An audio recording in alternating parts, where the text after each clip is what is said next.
Just a quick recap of previous session, episode 18, dubbed A Subtle Reputation, featured Josh as Palyus and Nikki as Barrett. Palyus, you had come to after running during your hallucination. You had actually been running around the room while your allies were taking a short rest.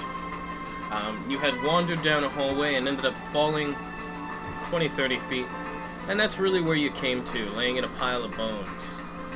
You heard a noise with an exchanging of voices coming from further down the hallway, and you sneakily stealthed through the darkness against the wall to see who was chatting, or try to get near who was chatting.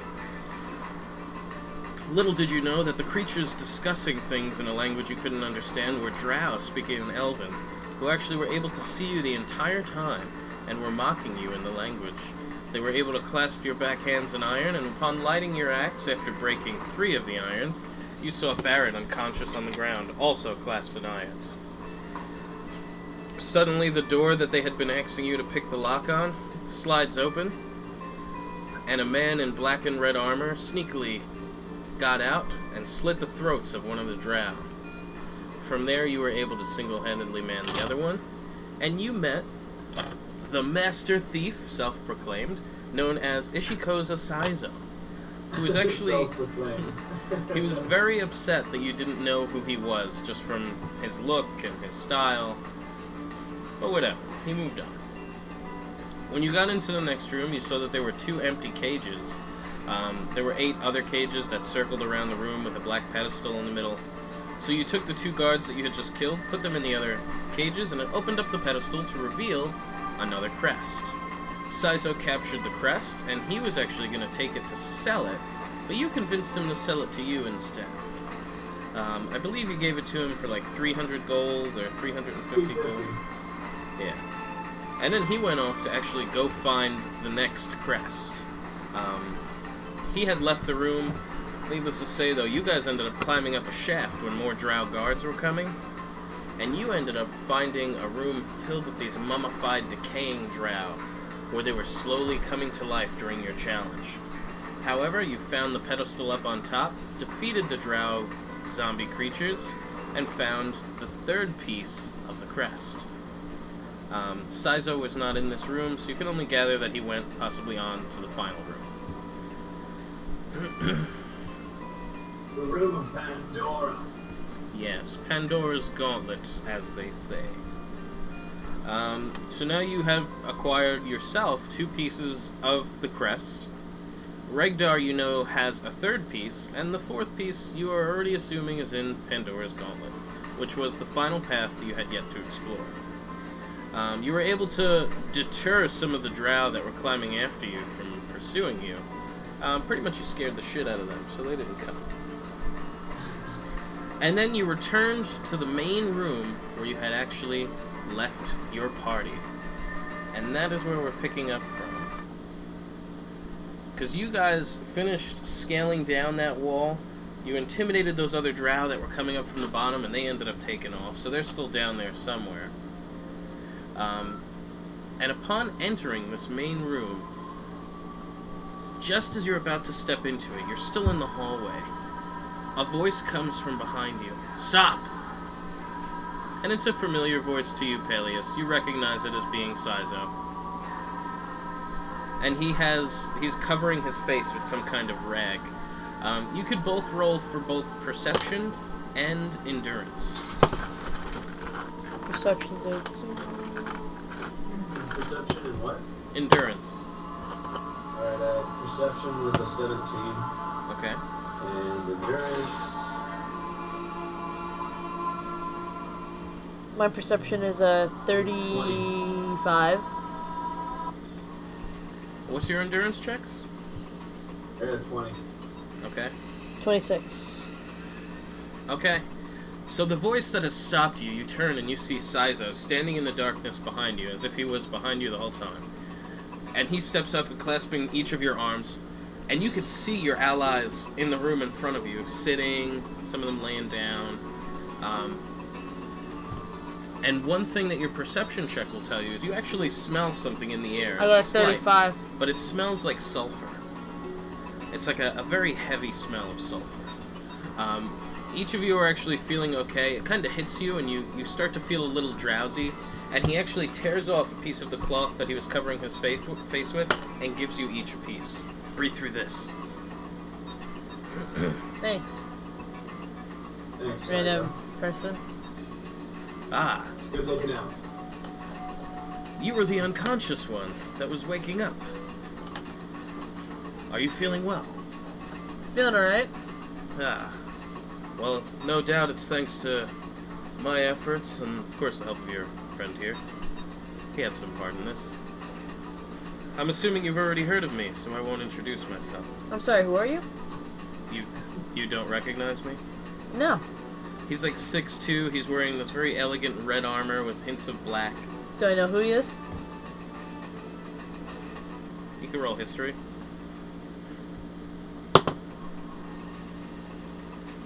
17 and 9.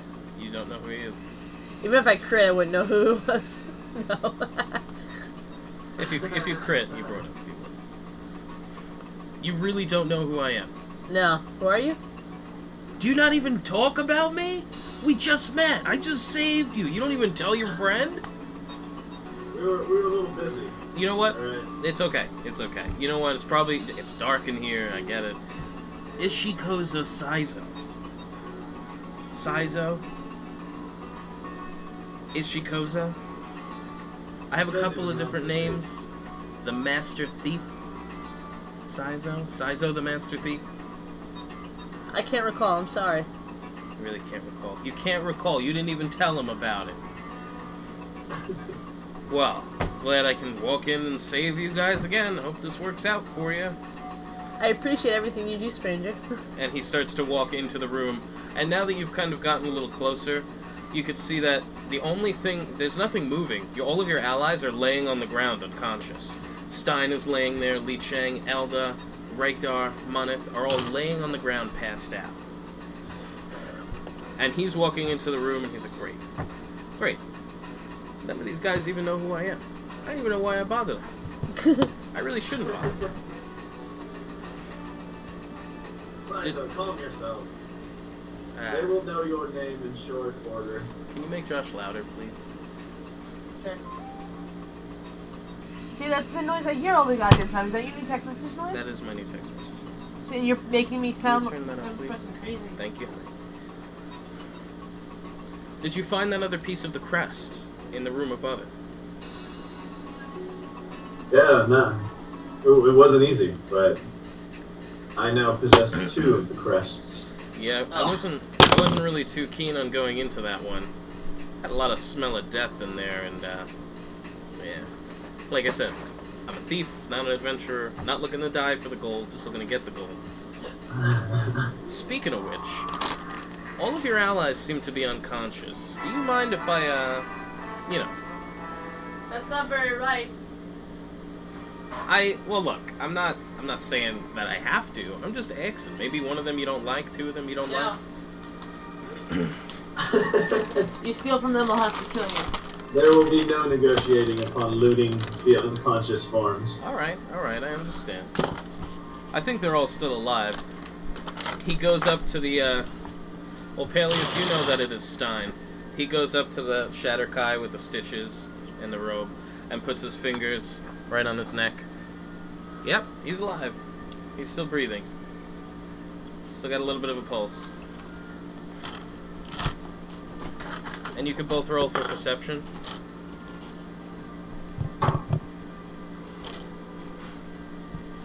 $21. That's very good.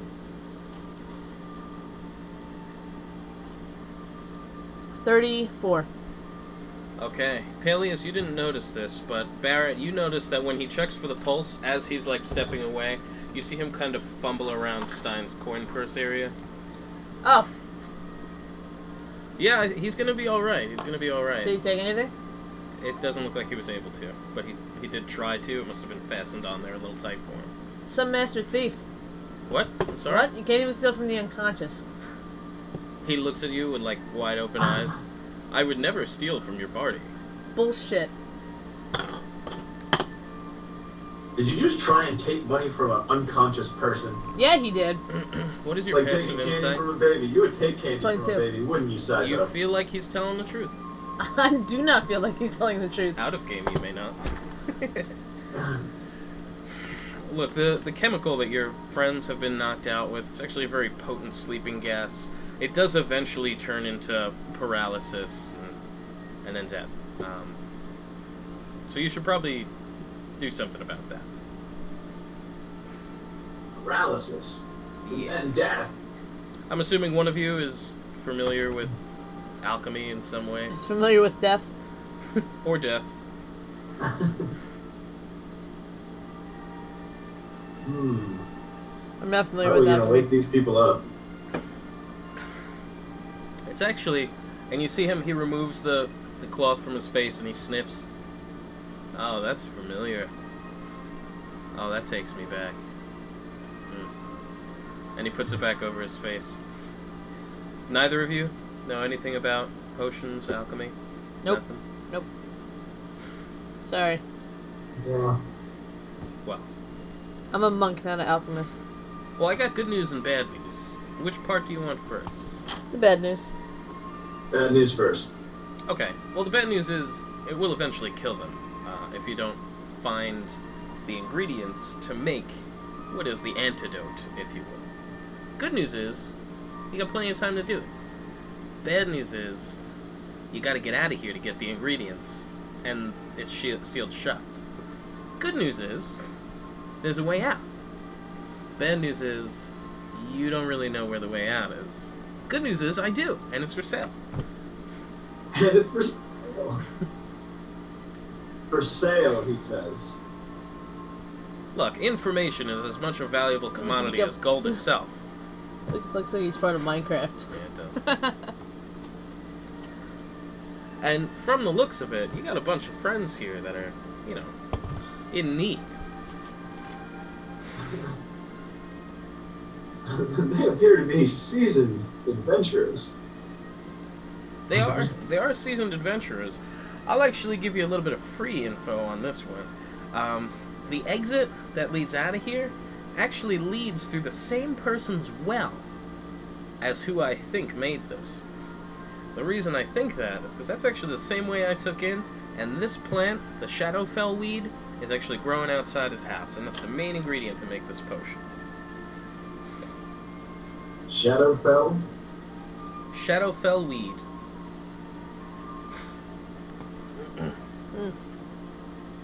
Damn. We're in a tight spot. I got a whole bunch of good news, bad news. Good news is, you got like 4 hours. Bad news is, after 4 hours, they'll be dead. So how much is this information of yours? Well, I actually got 2 things for sale for you. One of them is I'll tell you how to get out of this place. That's like the shortcut. This way you can come back in the same way and help your friends. And that's going to be, count it, 300 gold. Alright, you guys can split that, divvy it up, whatever you'd like. And the second thing I have for sale for you, there are still some drow lurking around in here. I will offer you my service to look over your friends while you're gone. And that will be another 300 gold.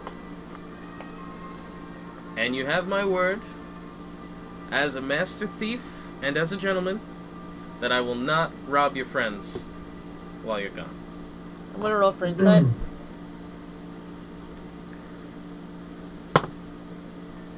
Good roll, good roll. 27. 28. You could gather that if you accept his terms and pay him what he's asking, that he will not rob your friends.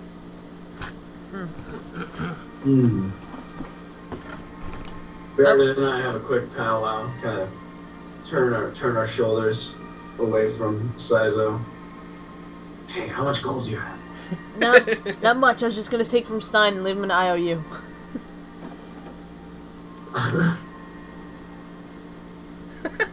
He is pretty rich. I mean, he's a president, right? I've heard of him.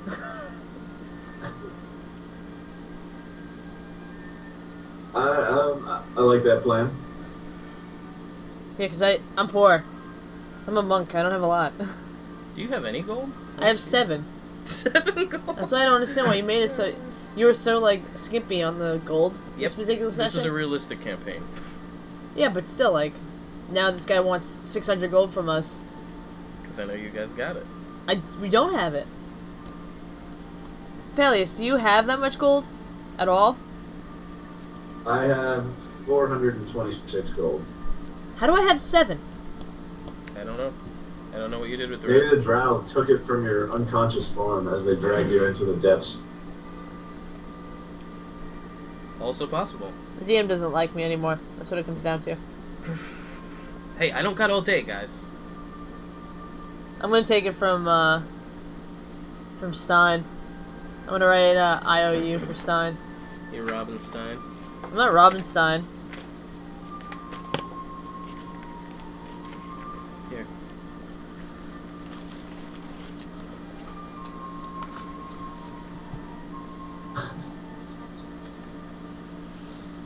How much do we need? 600 total. I don't know if you were taking all 600 from Stein. Yeah. Must be good to have 2 characters in the world. One of them filthy rich. Yeah. Alright, When you get up to Stein, by the way, as you're like taking the gold from him and you're writing down a little IOU, you see him, like, his muscles are tensing, like he is, like, fighting in his dream. Aww. Damn it. No bueno.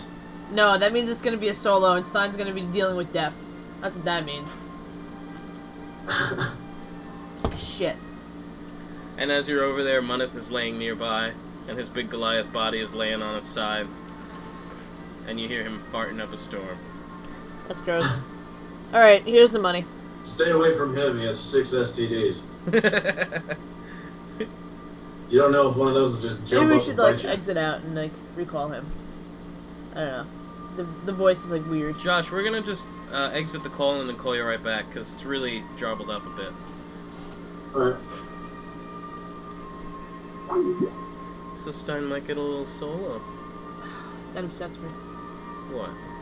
I don't want to have to kill things.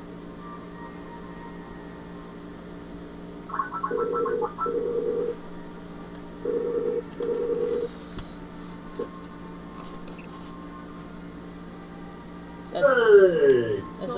Alright. That's a little better, I guess. It's a little better. That's as good as it's gonna get. Yep. You still look good. Yeah. He takes the 600 gold and he counts it really quick right in front of you. You see him fumbling it through his hands and he weighs it in one hand, weighs it in the other. Alright. Puts it in his pack. We're good. I'll stay here. I'll watch after your friends. How do we get out of here? If you're not back in 4 hours, by the way, I am going to leave when they're dead. Alright? That kind of goes without saying. How long does it take to exit the cave? Not With long the at all. shortcut. It depends on how quick you can climb. You guys climb well? Yeah? Yep. Pretty well. Okay. Well then it's pretty simple. You go back into the Spider Prince room, right? You go down to the web, go below the web. And now that's where it gets tricky, because below the web, there's a bit of a drop. So you might want to tie something off, or take a piece of webbing. I don't know, whatever you like. When you get to the bottom, there's going to be a couple of little entrances, a couple of different ones. Look for the one that looks the most used. Walk down that one, and there's a path that goes straight up. And that leads to the Van Gogh estate. That's actually their well. And the guy whose house it is, Victor Van Gogh, he's a bit fucked up. So he's kind of a warlock. And I know. yeah, as in he's definitely a warlock. And he's been trying to get on Lolth's good side, so Lolth will just give him the mark, because he can't come down here by himself. So what he's been doing is capturing some town people, dropping them down the well to feed that Spider Prince. So you're really going to be going up that path, and it's going to go right into the Van Gogh estate. I'm guessing, since your friends are unconscious, that he plans on feeding some of them to that Spider Prince, but now that the Spider Prince is dead, it's probably why he just knocked them all out and left him here. For now. So you think it was him who knocked out everybody? Oh yeah. This potion that he must have brewed to do this is beyond any novice alchemist. I don't even know if I could craft this thing myself. Actually, I could. I definitely could. But, you know, I didn't want to toot my own horn. I try to appear modest. Master Thief, you know, gotta be humble. Oh, modesty is your middle name, Saizo. It is. Hey. Ishikoza Saizo, then the Master Thief, not the other way around. But, yeah, go down the spider pit, climb down the web, get down there, most used passage, go straight up. You'll be in the Vangon estate. Oh, I didn't even tell you what you're looking for yet. Huh. Looking for Shadowfell weed, ain't we? No. Do not get Shadowfell weed. That's what's used to make the knockout potion. Jeez, keep up, Palyus. Excuse me. Alright, you guys might want to scribble this down, because I'm going to tell you exactly what you need, and if you bring the wrong stuff, all your friends are dead. You're going to need an arcane nut.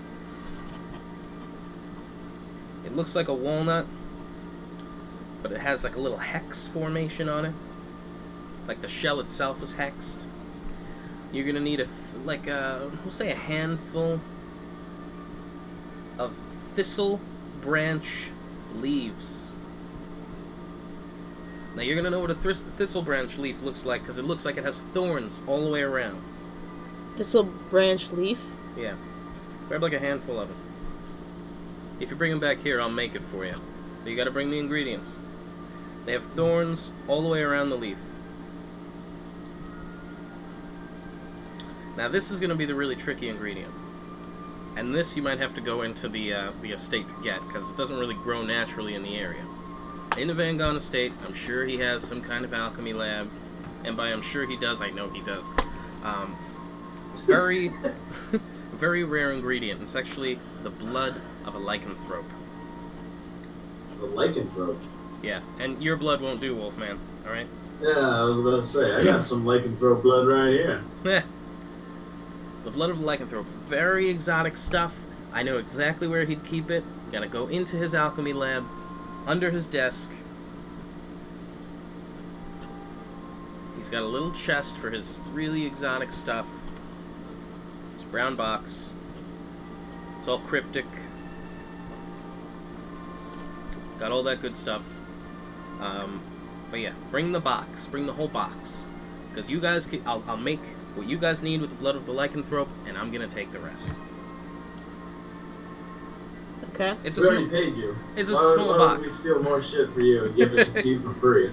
Well, I'm crafting it for you. That's the charge, if you will. It's an exchange. Exchange. You're a crafty son of a bitch, Saizo. You don't get to be Master Thief for giving stuff away. Is that it? Do you know what you need? Yep. Alright.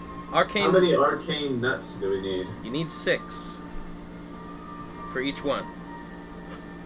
6 for each potion? Yeah, that's kind of fucked up. Yeah, 6 for each person. And And there's, what, 6 people?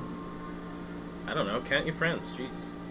And how many handfuls of thistle branch leaf do you need? Or just a handful? Just a handful. I'm actually going to grind it down. I'm just going to use a little bit of the dust in each one. Gotcha. Big part is the arcane nut. Thistle branch, I'll grind it down. The other ingredients I already got on me. Is that all you need? And the blood of the lycanthrope in that chest. Don't forget the chest. Yep. That it? That's it. Can I roll for perception, see if he's leaving something out? Insight. Insight.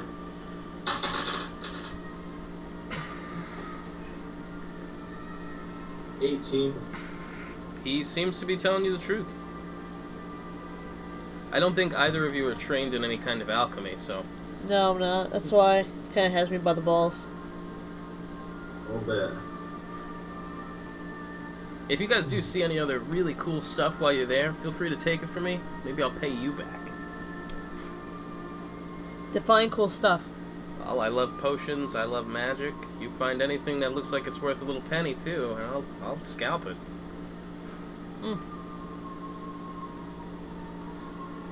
Good deal. Yeah, clock's a ticking. So 350 we need like left. 42 of these nuts. I need 42 of these nuts. Better make sure you bring back the right amount. 42 nuts. Otherwise, you'll be picking which ally doesn't drink it. Can it be Monmouth? It could be if you want. His character's always dying anyway. This is a sad way to die. He's not even here. Yeah. These nuts are common, yeah? They're fairly common, especially around the Van Gogh estate. He grows them all the time. They're used in a lot of different potions, so even if you're picking from his garden, you'll get them. How big is this estate? 3-4 acres? Wow. Yeah, he's a very wealthy man. Although, what warlock isn't? They seem to all be full of money. Since he's a powerful warlock, does he have, like, guards? Or any sort of security that we may run into? Your passive insight will allow you to see that Saizo immediately has a grin on his face. Well, you see, that's the tricky part. Because, yes, he does. They're not, employed guards, actually. They're actually magically created beings that are, Are they fucking dead? Driven by his will. Is he in a, Are you Xing this in-game? Because you gotta use your Barrett voice. I forget the name of it. Not narcolepsy. Necromancer? Necromancer. You gotta say it in your Barrett voice. Is he a necromancer? A necromancer? No! No! I'm gonna roll insight.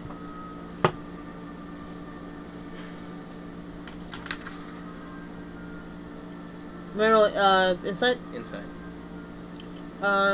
27. Alright, he might, maybe...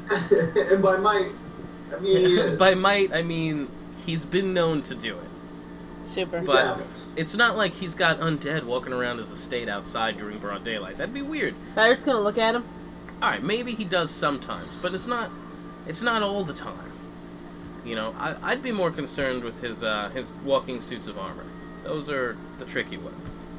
The undead ones are easy enough. You knock them down with a stick, they have trouble getting back up. So. The suits of armor are wholly magical. What do you guys know about warlocks, by the way? I don't know how much do I know about warlocks. Are either of you... Well... I don't know a damn thing about warlocks. I live in the Vishnu Shire. You could roll for history or religion.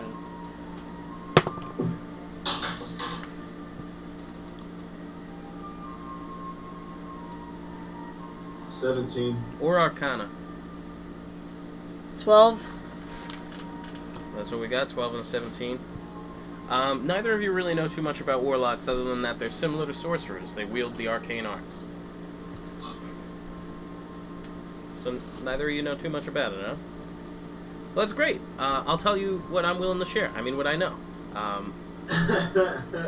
Warlocks are tricky. You know, they tend to get their power from somewhere else, unlike sorcerers. Sorcerers are born with it. Wizards learn it by putting hundreds of years into study. Warlocks get it from somewhere else. You know, magical creatures, demons, fey creatures. Demons. Did you hear that? He just said demons. I heard demons and fae. Faes are demon things as well. A fae would also be like an elf. An elf is a creature of the fae, so they're not always evil. I don't know. The faes I know are always evil. Ha! Ha! Well, look, I hope I was able to help you out. If you're not back in 4 hours, maybe because you're dead, I'm going to be leaving. Also, what I would like to ask of you, and if you're not comfortable with this, I totally understand. But if you would be willing to leave those 2 pieces of the crest that you got here with me, just in case you die, it would be good to know. Maybe if you just left them here, I could look after them with your friend. Yeah, and then no. Alright, like I said, I understand. You know, my reputation does precede me, in that I am a master. So, I won't keep you guys tied up. It's already been like 20 minutes here. Be careful, because I'd like to see you come back alive. You'd like whatever's in that box, is what I hear. Your passive insight will tell you that that is partially true, and that he smiles a bit. Yeah. Fuck this guy. I hate this guy. Whatever you This can guy's do. up for number one. Yeah. And by number one, I mean himself. I'm also willing to help out along the way. Then why don't you come with us? You're gonna leave all your friends here unconscious with Drow walking around? They'll scalp your True. friends. Alright. You think you can handle all the drow that may or may not come through here? I know I can.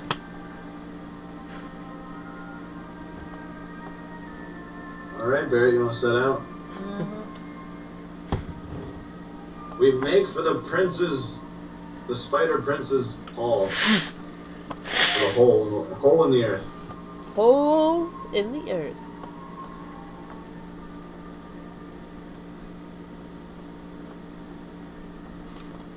Hole in the earth. Alright, so you guys are back in the room of the Spider Prince. You're standing on that rock, that 50 feet down. Well, actually, you're standing in pitch black. Do either of you have a light? No, I used my last one, apparently, according to you. Axe. Your sunrod would actually still be lit, because it lasts for 2 hours, so you still got it. Cool. Then I have my Alright. sunrod. You can't see the bottom, but you do know that the web was down there, along with the giant spider carcass.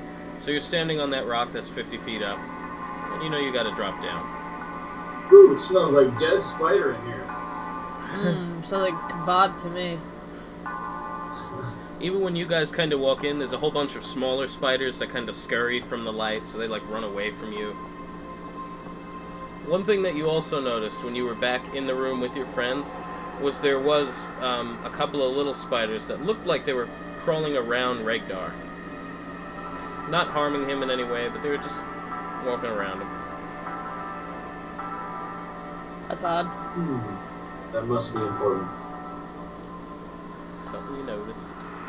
And next to him also was his spider familiar unconscious, and his dragonling unconscious. Because he has those things. But you're in the room, standing 50 feet over where the web should be.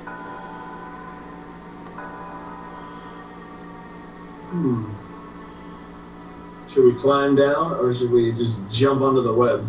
Barrett's all for jumping. Stein was too. Apparently I'm the same character all the time. No, you're not. Barrett's gonna jump. Barrett's jumping? Barrett's jumping. Okay. I follow suit and shout, "Tally-ho!" You guys jump down, you land in like a big springing, bouncing trampoline type motion. Because when you hit the trampoline, when you hit the web, you stick to it, so you kind of sink down, bounce up without flying off, stick down, bounce up, stick down, bounce up. And laying also here on the web next to you is the giant dead spider prince. With a big gaping hole in its chest. So Barrett, you've never been here before, Barrett. This is new to you. Huh. It's interesting that there's a hole in this thing's chest. Yeah, Stein ripped out his heart and dined on it before he passed out. Huh. I wonder if it tasted good. Your passive perception will tell you that there's still a piece in there. Huh. Maybe he didn't rip out the whole thing, like one of the ventricles is still attached. I'm gonna look in there. I'm gonna sniff it. It's starting to decay a little bit, but Does it seem appealing to me? It's still warm. Did it seem appealing to me? Roll endurance. 29. It doesn't phase you one bit. Doesn't turn you off, doesn't turn you on. I'm gonna leave it if it doesn't turn me on. Well, I'm gonna say, while you had your face in it, and you were sniffing around, you've killed some spiders before, so you know, like, the general anatomy. You know, they normally don't have hearts and such. But even when you were just sniffing around, you were able to see that it had a rib cage. That's strange. Like a human rib cage, but very large. And even just peeking a little further in, you could see where the hole from the heart was. You can actually see the side of a lung. That's not right. Yeah. Spider don't got a lung. This thing once a human? Seems that way. Spiders don't have lungs. What kind of sorcery is this that would turn a man into a giant spider? I don't know. I don't know. You know? It's not the work of Victor, is it? I don't know. He'd have done. I don't know. Because if it was, then it was probably bound to his will, and he knows we're coming. That would suck. But he's dead, so it doesn't matter. Alright, well, we need to climb down however deep this chasm goes, and look for the path most traveled. I know. I abbreviate all my notes so you don't know what they mean. You all sneak. Where you guys are on the web, you actually can't see the ground below you, so you can guess that... Can you please pick up all my dice that you've thrown on the floor? I'm a puppy, I don't know. You can't see the bottom, so you don't really know how far down it goes.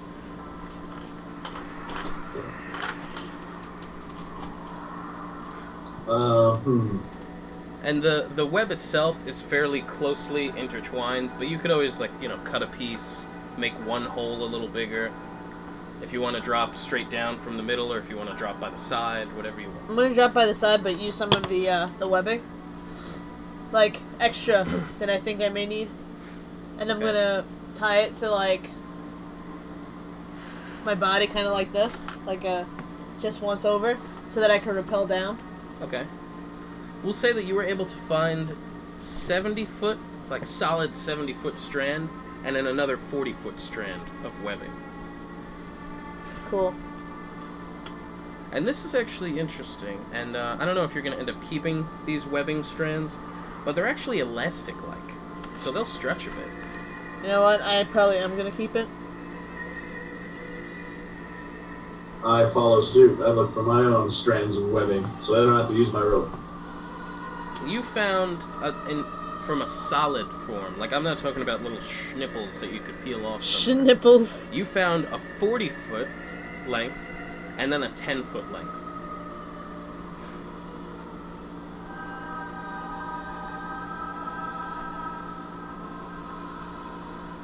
And even just as you're, like, pulling it and stuff, you can see this is pretty strong. This, like, stretches, it's elastic-like, it doesn't seem to tear very easy. So if you really wanted to, you might even be able, like, from the 40-foot, you might be able to stretch it to 60. Well, I tie the two pieces together. Okay, you can roll for dungeoneering.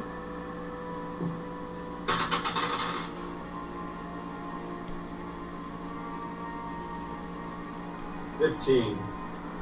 Okay. Your dungeoneering check wasn't really that great, but you are, after all, just tying some webs together. I am going to assist. You don't have to.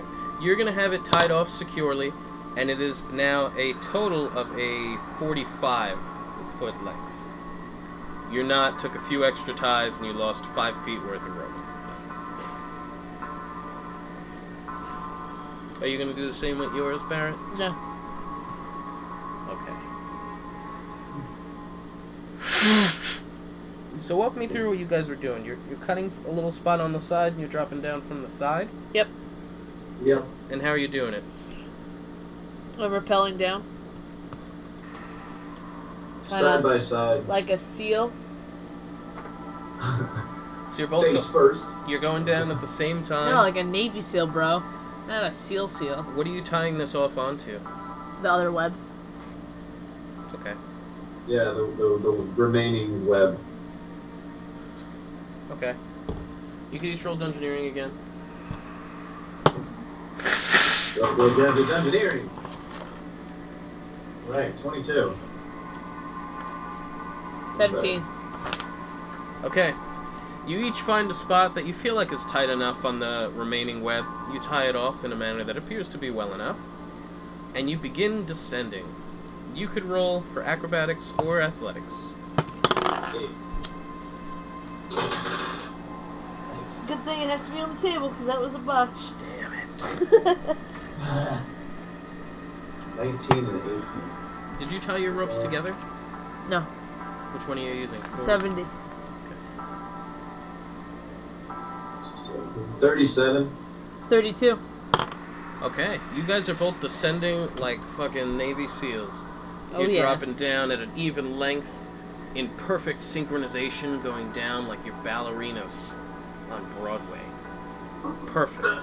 Perfect time. Ballerinas on And as you're Broadway. descending down, Suddenly, Palyus, you feel your rope suddenly slip loose from up top. As if the webbing you had tied it onto, it had slipped off entirely. You have begun free-falling. Barrett, you have seen this happen.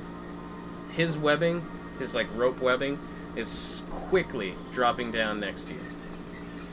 You guys I'm gonna try and grab it. Okay. Go for acrobatics. You guys have only come down about 20 feet and you still can't really see the bottom. Alright, so Barrett goes to grab this rope, totally fumbles, loses his own footing, and he too starts to plummet down. Your rope, though, isn't tied onto anything. Tied off to myself, so that wouldn't happen. Well, you're falling with your rope.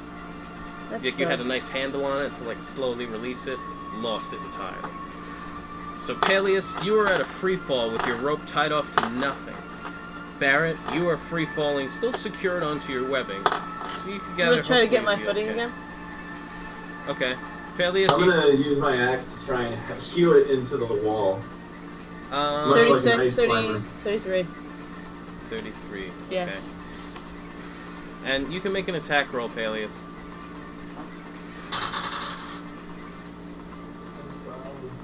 35.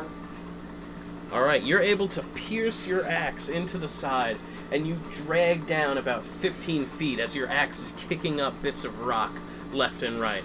And you eventually come to a stop. Is your axe on fire or no? Yeah, I've been using it as a light source. Okay. It illuminates, and you see a whole bunch, thousands of spiders in this area that are scurrying away from your light.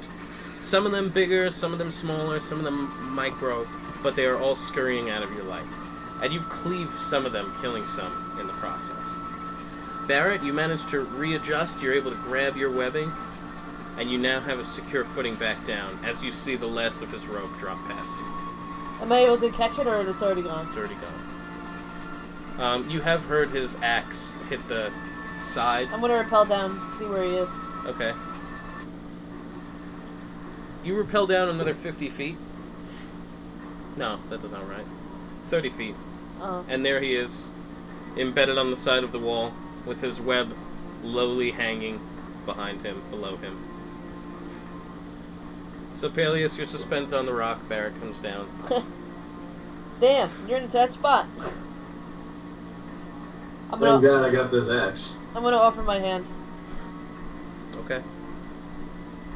How about I reach down and grab the web that had fallen below me and try and hand it up to her, and then she could tie it off on whatever amount of spider web is remain. Okay. You can just roll for acrobatics quick.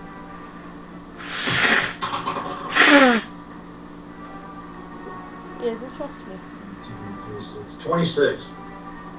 Okay. You're able to hold on to yourself and pull up that bit of webbing, so you have it in your hand. And you wanted to hand it to Barrett? Yeah. You hand this off onto yours. You don't have to, Barrett. You're a free man. I know. Please. But I know my dungeoneering blows. But you're better off just coming onto my rope. Yeah? Yep. But I'll tie it off onto myself. Oop. Onto you? Yeah. Okay. I don't know, that made sense to me. That's fine. Whatever you want to do.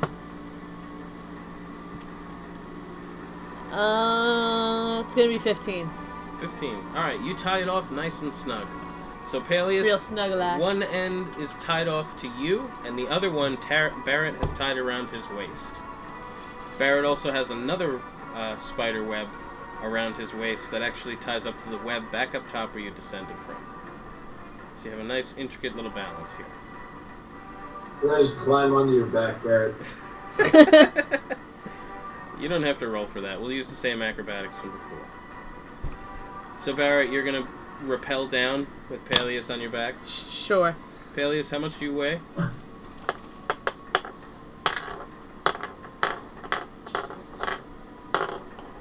Oh, wait, 55. 55 pounds? Fucking halfling. I'm 4'2". I don't even need to roll. That's how light it is. It's not gonna. It's like my book bag. It's like my adventurous pack. You could just roll for athletics just to continue climbing down. 17 and 17. Okay. You descend down the full length of your 70-foot rope, and you do not yet see a bottom.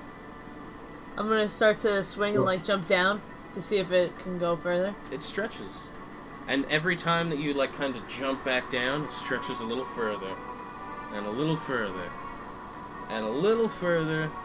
And Palyus, you could roll acrobatics just to stay on Barrett's back.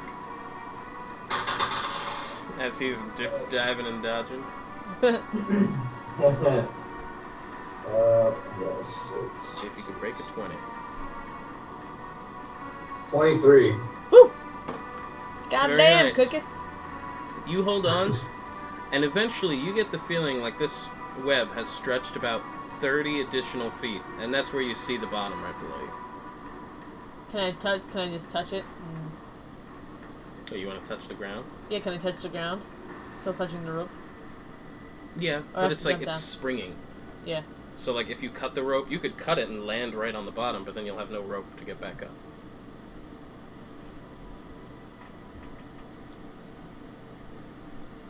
Like you're on a bungee right now. Right. Palyus does also have a 40-foot or 45-foot section tied off to him. Well, I have that tied to me. So I'm gonna untie his section and put it on the other one. Let's engineer that shit up. Very nice. Let's do it. Same one. You tie it up nice and secure. 15. Alright, so you're pretty much holding on to your rope, tying Palyus together, and Palyus is at the 40-foot below. Okay. Palyus, you have safely touched the ground. And you could still see Barrett with his like sunrod in his teeth a little ways above you. You gonna climb down? I'm climbing down. Okay. As soon as you are no longer touching your rope, and you are only on the Palyus rope, the tie comes loose, and you free fall the remaining 30 feet. It's gonna deal you some damage. I'm gonna try an acrobatics out of it. You can roll acrobatics to reduce the damage you're about to take, yes. 31. So Good 19 roll. less 3, you're gonna take 16 damage. And you land on your feet. What bullshit. And you are holding Palyus's 45-foot of webbing rope that is not tied off above you anymore. Man, I must have picked a shitty piece of web. Are you gonna tell him?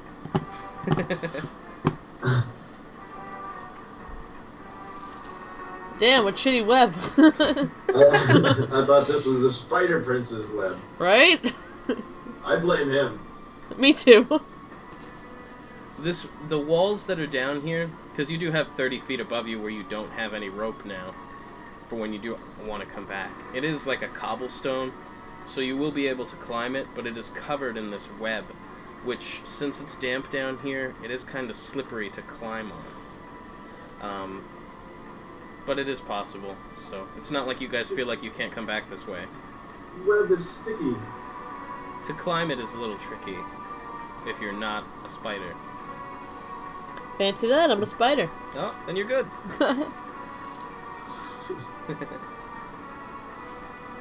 And you guys are at the bottom where there are 4 doors.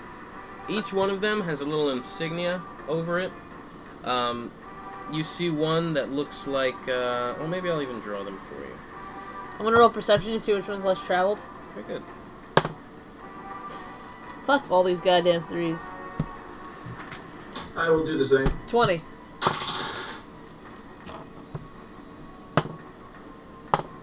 24. 20 and 24. I'm going to show you guys the symbols here.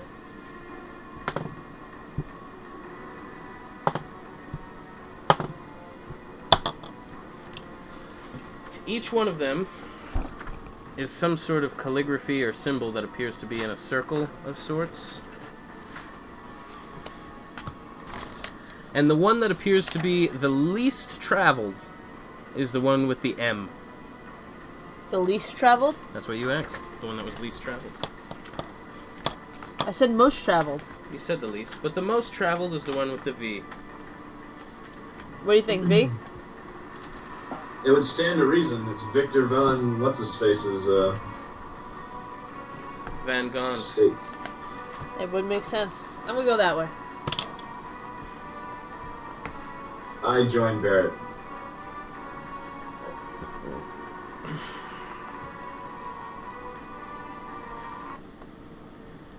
As you guys are walking a bit, you can see that there has definitely been a little bit of traffic coming through here. Probably even recently. And strewn out about along the way. Actually, you guys can roll perception for this part. Should we extinguish our lights, Barrett? 20. Still not bad. Perception. 16. 16 and 20. Okay. You could see that there are some remnants, human remnants, bones, arms, clothing. From time to time, you'll see what looks like scratch marks, as if somebody was being dragged. Is there anything to loot? You can roll thievery to see if there's anything here. Actually, you know what? Your perception check? No. You see nothing that's worthwhile. Human remnants and such. Barrett, as you're walking down, since you were walking first, and you have a brighter light, your perception check allowed you to see that there is actually one little step plate in here that you can identify in the rubble. Looks like moss has unnaturally covered it a bit. But you could gather it's some sort of trap. It's definitely a trap? Definitely a trap. I'm gonna tell Palyus, don't step on that. It's a trigger to a trap. I will avoid it. Okay. Now that you've noticed it is easy enough to avoid, you can actually see a little bit that as you go past it, you can see the step plate and then you see little holes in the wall, so it may fire some kind of darts. But you were able to avoid it. It's just like Indiana Jones. You come to the end, and there is a ladder that goes straight up, and it's about 100 foot of a climb. And in this bottom area, there's blood stains all over. There's bits of skull, broken limb pieces, tons of broken little trinkets that maybe people were wearing. But you could see, like, this is definitely maybe he just drops bodies down the well. I'm gonna climb up the well. I will follow behind Barrett. How rickety does this ladder look? It's shitty looking, but solid. You could see that he's replaced some steps even recently. So, this is still used in the current time for what he does. You climb. Alright, let's climb up with stealth. You could roll for stealth if you're being sneaky. Barrett is not being sneaky. Barrett's singing on the way up. Not singing, they're just climbing. Hi ho, it's up the well we go. Palyus is trying to be sneaky, but I'm not. 24. Okay. You're doing a great job sneaking. You're not making any noise, but the whole way up, you hear the faint echo of Barrett's, like, climbing up the ladder. Sometimes he misses a step and you hear the whoop, and keeps going. So you're doing great, but you could tell that Barrett is not really trying.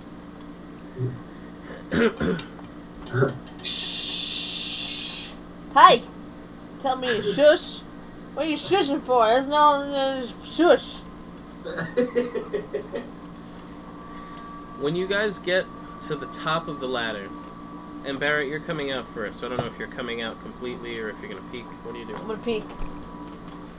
I'm gonna peek and I'll roll stealth at this point.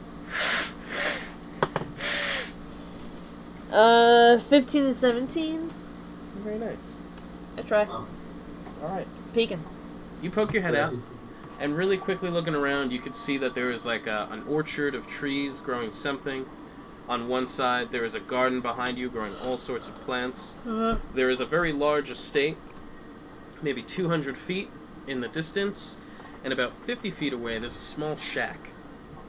That through one of the little slits in the roof, because there are no windows, through one of the slits, you're actually able to see like a reflection of movement from light. Good deal. Alright, I'm gonna pop out. Quietly. Okay. You pop out quietly, and you confirm all of those things I told you. In that little hut, you could see that there is like a moving light within that shack. Okay.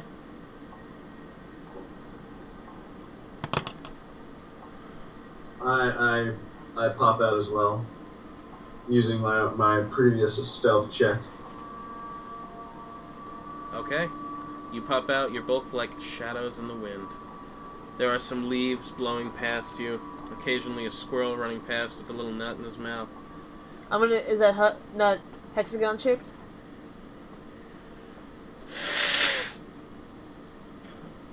It is not hexagon shaped. It actually appears to be some kind of walnut, but with these intricate little markings on the side. Is it hexagon shaped? That was the walnut thing. It was hexagon shaped with markings on the side. The markings were hexagon. It was just a walnut with different types of markings. Is the markings hexagon? Yes. Oh.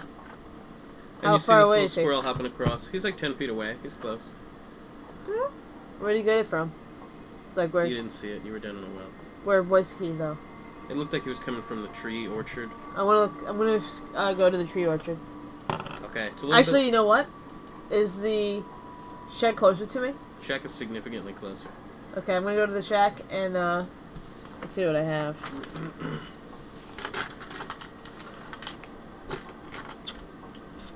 Where's Mac? He wouldn't have come in here. Where is Mac? I guess he's be out by the cart. Outside of this dungeon. Alright, I'm gonna take my rope and I'm going to tie it to the shack door. Okay. So that this thing, whatever this is, can't come out. Okay. I'll look for dungeoneering. Go ahead.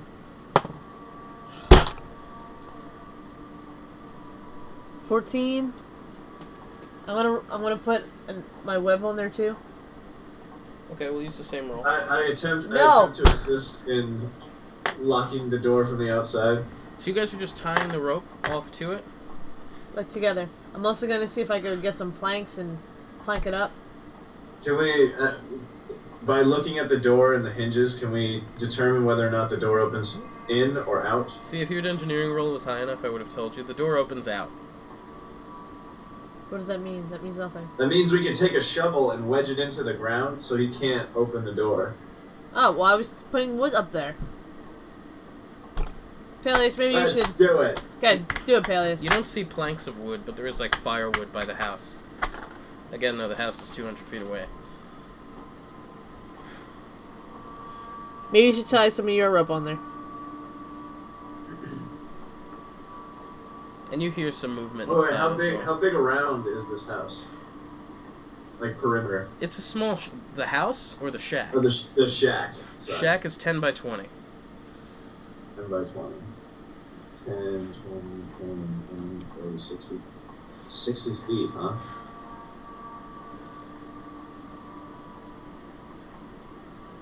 You could just use some of the rope and actually tie it all the way around. So that way you're using the structure of the house to keep them locked in. Is that what you guys are doing? Barrett's said just there's no watching. windows, right? There's no windows. No windows. Just little slats. Up top. I mean, Barrett already rolled dungeoneering, so he's tying something. He's got that tie on the doorknob. You like it? I do like it. It's very nice. It's pretty.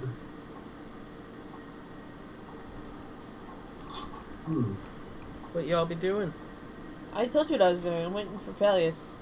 That's it? He takes his sweet time all goddamn time. Well, I'm not sure what I'm doing. Are you Do you guys, think that'll hold? Hurry up there! are you guys bickering outside the shack? No. This is in stealth. I asked if Barrett thinks that'll hold the door. What I did or what you're doing? What you did. You know what? Fuck it. I tie a rope all the way around. Okay. You can roll dungeoneering as well. Hope your engineering is better than mine. Hey, what's that? 27. Okay. Significantly better. You rig it all up, and you're tying it off to the doorknob? It's more of like a handle, not a knob. Okay. Yeah, that's all. It's sufficiently tied up. You tied it up. You did it quietly. Doesn't seem like who's ever inside has heard you. And you do hear some faint movement in there. And I'd say you can roll for perception if you want to try to make out what he's doing.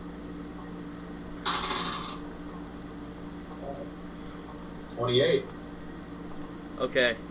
You hear the faint sound of like a muffled groaning, like a muffled struggling.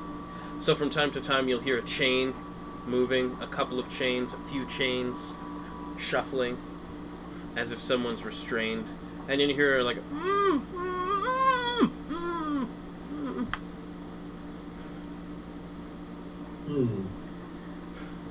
and then you hear you'll hear somebody else also putting down things, and then perhaps sharpening a blade. Sounds like a torture room. We need to get the hell away from here. The poor soul in there, we can't help him.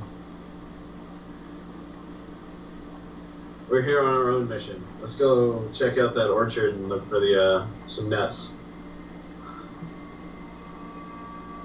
What? Talk to Palyus. Let him know what you're thinking. No.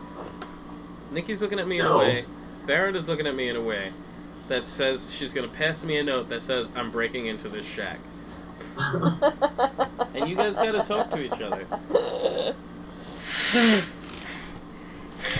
I just want to know who's in there. Sounds like torture's going on inside this shack. I'm gonna roll for religion, and I'm gonna pray to Melanora. Okay.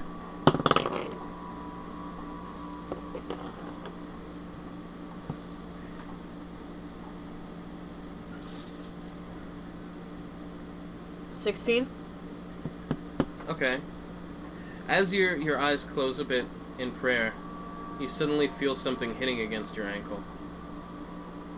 And when you look down, it's actually that squirrel holding the nut. Oh, thank you! I'm gonna pat his head.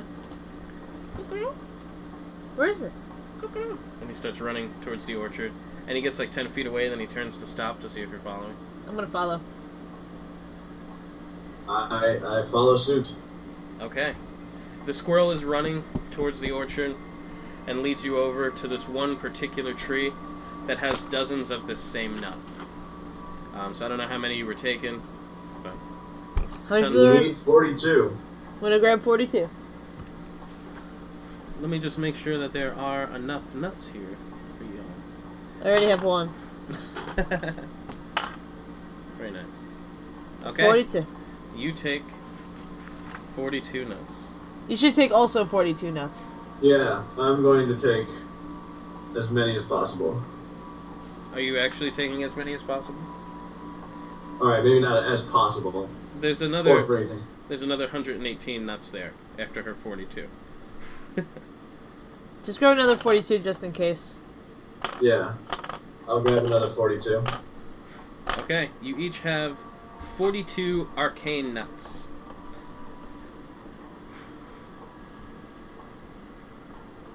And the squirrel has climbed up into the tree. Thank you. Thanks, buddy. You hear him cracking open one of the nuts.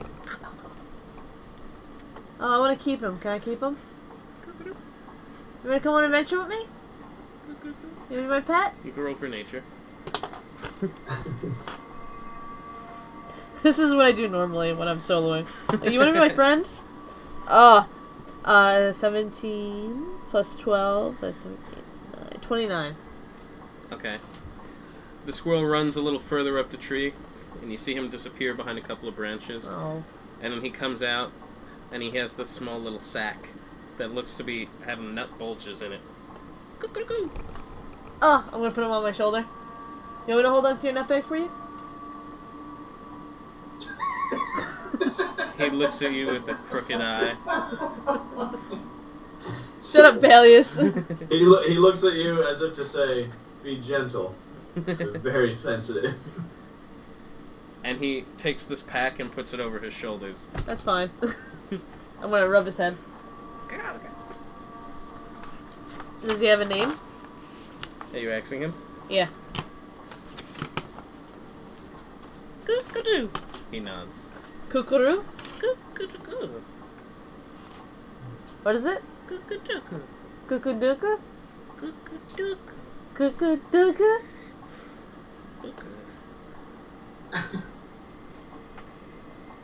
Cukaroo. Cukaroo? Cukaroo. Lelouch? Cukaroo. Cukaroo. He nods no. Squeak Squeaker.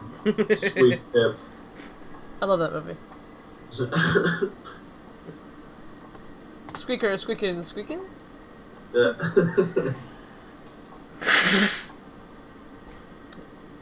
Cukaroo. He sits on your shoulder. Cukaroo. Can you just tell me his name? It's bothering me now. You have to guess his name. He's not going to tell you. Is it Merlin? Cukaroo. He nods no. Does it begin with a C? Cukaroo. He nods yes. C and then R? Cukaroo. You don't know? But you knew it was a C. Cukaroo. Cukaroo? Cukaroo. Cukaroo? Cukaroo. Ah, cool. Cukaroo. Cukaroo. It's a pleasure to meet you, Cukaroo. Cukaroo. I'm gonna pat his head again. I got me a squirrel. Look, Palyus, I got me a squirrel. He is brown furred with a big puffy tail, and he has a white stripe that goes straight up his forehead, down his back, down his tail. Pretty freaking sweet. Cukaroo. Ah, Cukaroo. And he is on your shoulder. Yeah. Barrett's got a Alright, new pet. we need to look for this thistle branch. Where can we find the thistle branch? Cukaroo. He jumps off your shoulder and starts running forward. I'm gonna follow. What a great pal. Oh yeah. He comes running up, and he's looking at two different trees. Good job, buddy. They're different, though. I'm gonna use my perception to see which one is the one that we're looking for. 27. Okay. Make it a nature check, actually. No, you could use the same. Oh. You were just hoping for better, weren't you? No, I thought it was a different check. 22. Okay. One of the trees has leaves that have thorns covering the entire leaf. The other one has thorns that cover the leaf only along the outside rim. I'm gonna grab a handful of those. Very carefully. Yes. Okay. I'm gonna grab 2 handfuls so I can head some to Palyus. You could each write that you have a handful of the leaves in your inventory.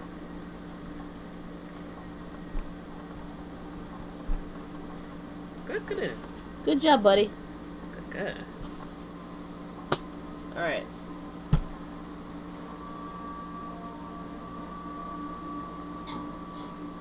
Now I'm Hands gonna... leech. Yep. You guys are out in the trees, Excuse and me. you hear the door violently being tried to open.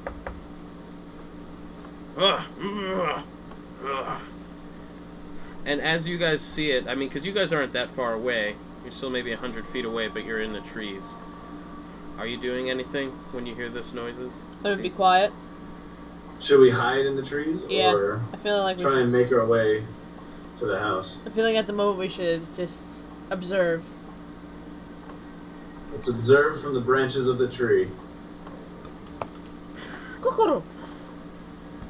You could roll stealth or athletics if you are climbing the tree.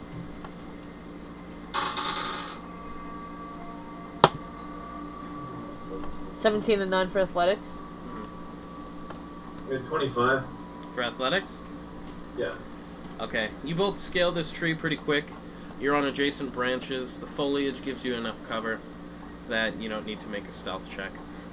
And you see through the sifting of these leaves You see, eventually, there is an axe that breaks through the door. And then another hack. And then a fist, like an iron gauntlet fist that breaks through. Reaches down, grabs the rope, tearing it, and then kicks the door open into splinters. Over his shoulder, there is an elven man that appears to be fairly well dressed, but dirty.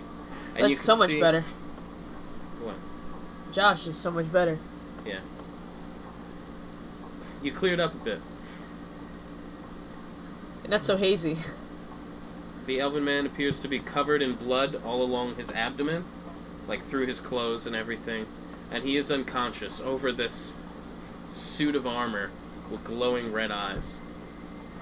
He takes the elf over to the well and throws him down. Bless you. Thank you. And then you see him turn and start to slowly head towards the house.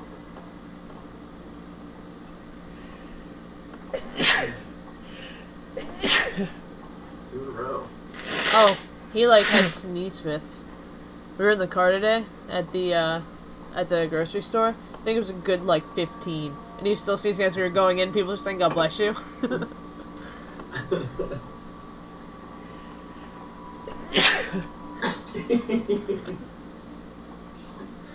And you guys are still... Tayaia, bless you.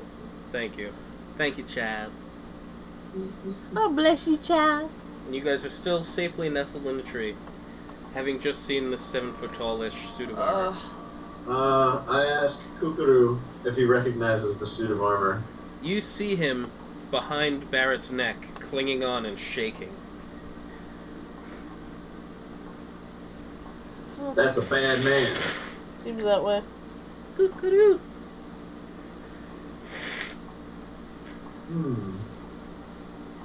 Should we wait for him to go back to the house and then stealthily try and make our way in? I don't think it really matters if he's in the house or out of the house, because either way we're gonna have to probably deal with him. I'm gonna roll for perception or insight to see if he's well above our level. Insight. You could guess that he's a little pussy bitch. I botched. I do the same thing. Insight. See what kind of insight action I got here.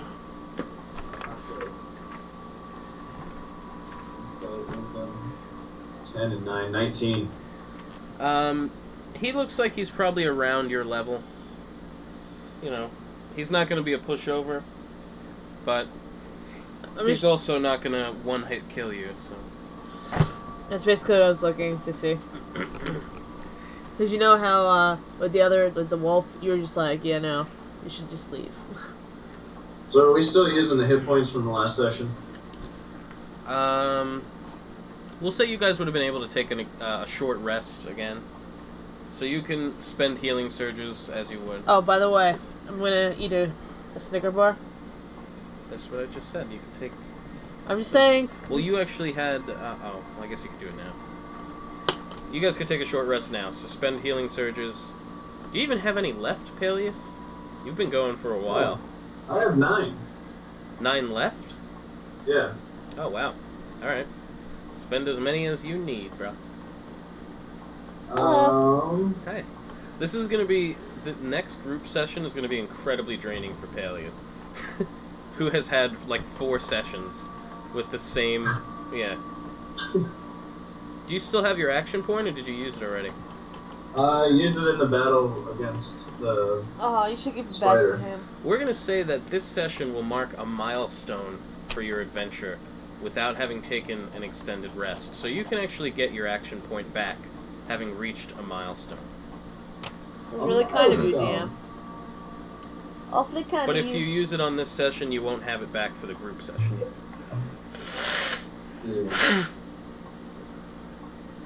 So under the milestone thing, it says when I reach 1 milestone, it has in the action point column it says 2. Let me see. Here, let me try it. Action points would be over here somewhere. Oh, how about that? Okay, so you reached 1 milestone. You actually get 2 action points for this. No shit. Pretty freaking sweet. Huh. Good to know. I've never given a milestone before. And I'll never do it again. Does Palyus only get a milestone, or does Barrett too? I don't think you used yours. This is... Did you use it last session? No. No, then you still have one. Stein doesn't have his. Stein is sleeping right now. It's an extended rest. He's kind of in a different place right now. We'll talk about that later. No, I don't want to do that, 'cause he's gonna fucking die. You said no. No. You said if I play Barrett, he'd have safe passage to go back. Who's to say that he doesn't? No, I'm not working for it. Look at his eyes. Alright, I'm gonna use a healing surge and a health potion. And you can each roll perception as well. Son of a bitch! One of the leaves has hit you in the eye. 28. Okay, Palyus, you see that when he goes to go into the house, he actually waves his arm in a way that illuminates this pink light, and then the door opens for him. And when he steps through, it closes behind him. How about I fucking Can I remember the exact motion of his arm? We'll say you think you got it down. It's a distance away.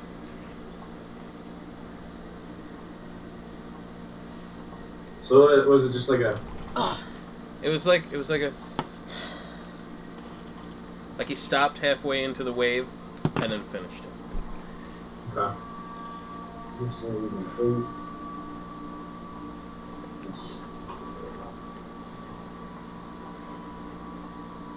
8. Alright.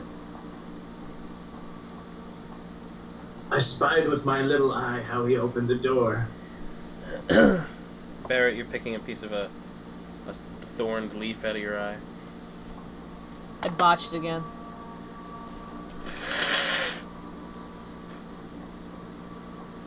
Shall we make our way to the estate? Sure, I can't really see, so... You can see fine. You want some eye drops? You got them? Yeah, we got them like the first when we went under the champion's estate. Barrett isn't blinded. He just botched a perception check. Oh, okay. Barrett's being overdramatic. You want me to spit in your eye? We'll try and wash it out. You don't gotta roll the spit. You can just make the sound. Oh, got a little bit of flame in there. That actually feels nice. Very lubricating. Yeah, it actually lubricates your eye perfectly. Halfling saliva. Huh, fantastic. That was really nice. I like that. Hope you can do that later. If you know what I mean. Oh, Jesus. What? Barrett and Palyus? That's weird. What? I don't know what you're talking about. Alright. Are you guys... Don't monks take a vow of celibacy? I don't know Are what you you're guys talking heading about. to the shack or to the estate? The shack is open. Maybe we could find something in there.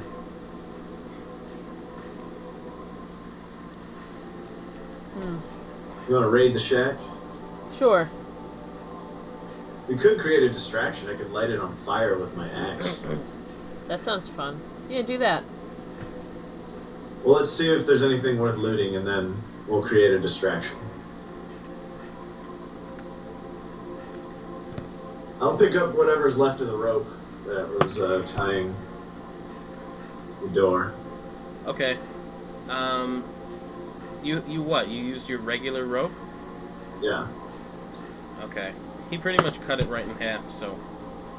You know, you have your two 50-foot sections. Or how long was your rope? 90 feet? Something like that? Yeah. Alright, so just say 5 feet less. Because you gotta tie it off. And you're not good with that. 80 feet of rope.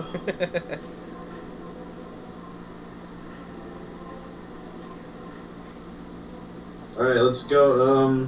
Wait, I want to check. Maybe there's. See if I'm there's gonna any click my sort of rope back traps as well. or anything. Okay. I think he used all of his, but you can just write you have yours back. Okay. I want to see if there's any sort of traps laying in wait in this shack. Okay, you could roll for dungeoneering, just to peek in. I'm gonna roll Or to if you're assist. trained in Arcana, you could also roll Arcana. Wow. 3 botches in a row. Barrett might have just had a stroke. 17. Okay, you don't see any traps, nothing that looks like it's rigged at all. Peeking in, you can see it's a fairly small shack. The door is offset, so you kind of can't see this corner. But in the back, you see that there is a long table that's covered in blood. This is definitely some kind of torture table, because it's got the chains for the hands and the neck and the legs. Can I take the chains? Are you going in? You told me you were just looking into the room. I don't know. Should I go in, Barrett? I don't know. Seems a little sketchy. According to my dungeon check, everything looks hunky-dory. Because I fucking botched again. You know what? I used all my like good rolls last session is really what it comes down to. Yep. That's alright. It was a great session. Yeah. I still see this left arm. Yep. Nice. Oh, you're welcome. That's why I'm gonna let you spit in my eye later. Oh shit. And that's all I really see, just the table. There's no like instruments or anything that would be of value. You can only really see what's straight ahead. You can't really see the left side because the door is offset.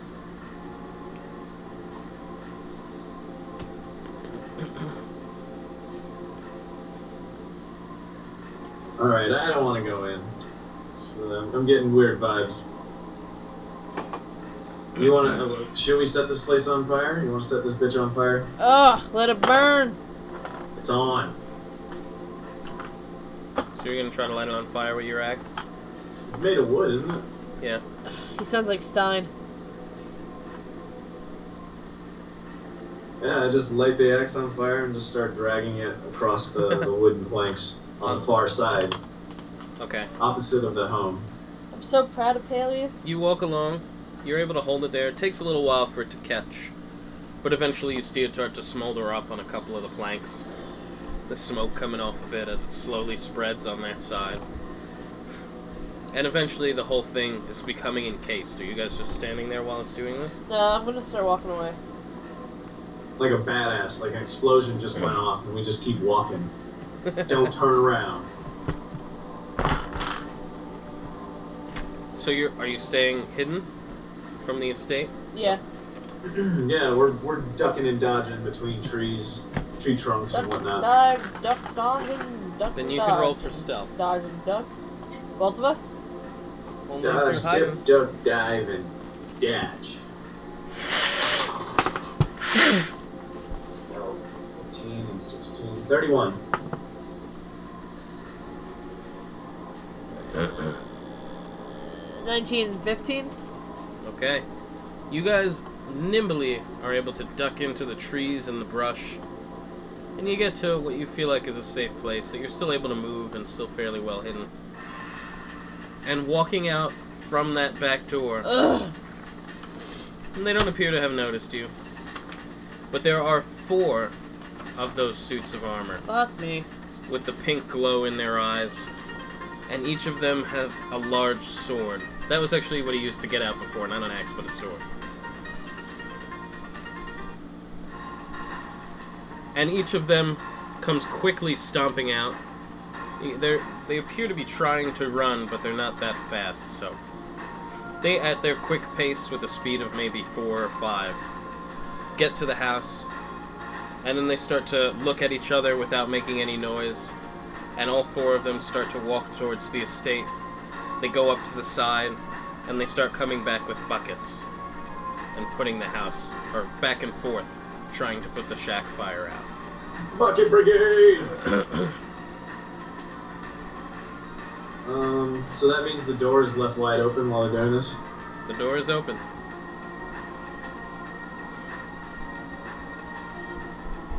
Well, when the coast is... should we not go? Why are you shaking your head no, Barrett? What's going on here? Don't do it. Don't do it. Barrett will not follow you. Don't tell him what not to do. Tell him what to do. I think while they're doing that, we should go run up to the house. Like, not with the way that they're running, but like the behind. Like, see if there's maybe a side door or like a. Yeah, don't go in there. There's a reason why you felt weird vibes. True. Don't do it.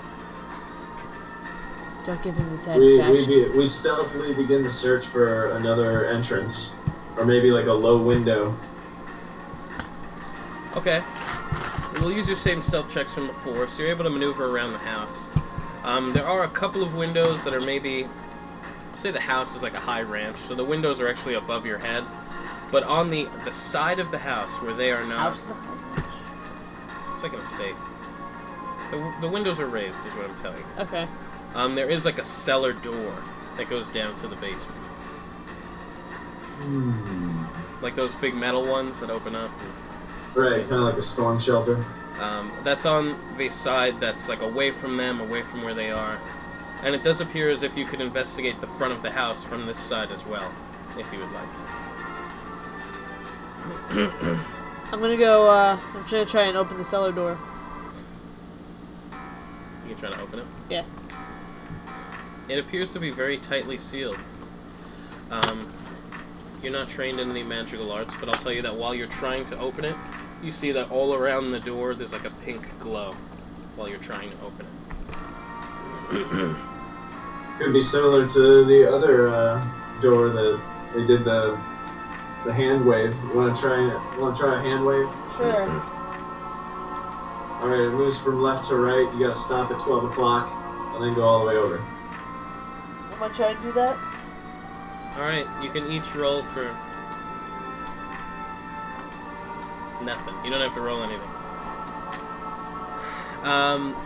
Which one of you is doing it? Or you're both doing it? Yeah, we're both gonna take a whack at it. Okay. You each wave your hand, stopping, just as Palyus described. Barrett, maybe you're even following his lead. And then you quickly see the pink flicker fade away. It appears when you touch the door that it will now open. Huh. Good job, Palyus. I'm gonna smack his back. Cukaroo! You like that, didn't you? Cukaroo! And he is still clinging onto the back of Barrett's neck, shaking. I'm gonna pat his head. It's okay. Cukaroo! You don't sound okay? Cukaroo! What? Like pointing down towards the cellar door.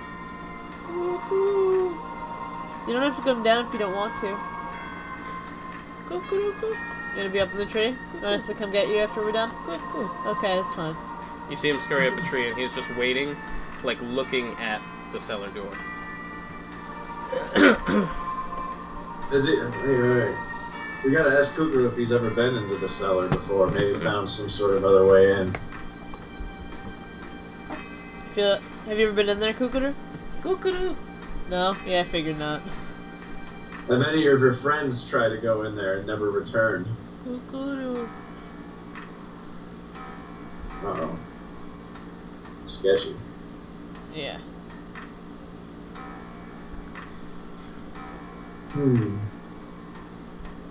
Should we break in? Well, it's not really breaking in, it just kind of opened for us. Yeah. Yeah. Well, we have to get that box anyway, so. We gotta, all stealth, sneak into the basement. Let me get another stealth check from y'all.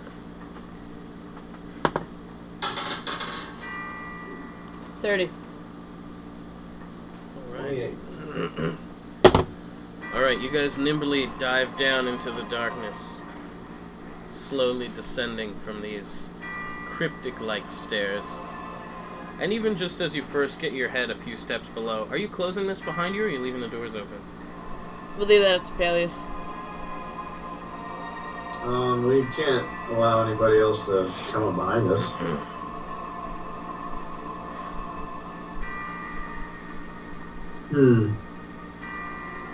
The door will probably lock behind us.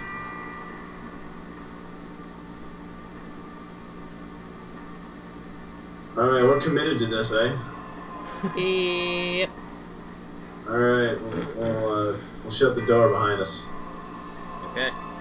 You close it and you see that pink hue come back around the doors. Even from the inside, it lightly illuminates. And as you had gotten down even this far, there was a very potent smell down here. A little bit of mold, a little bit of death that you guys have already surrounded yourselves with.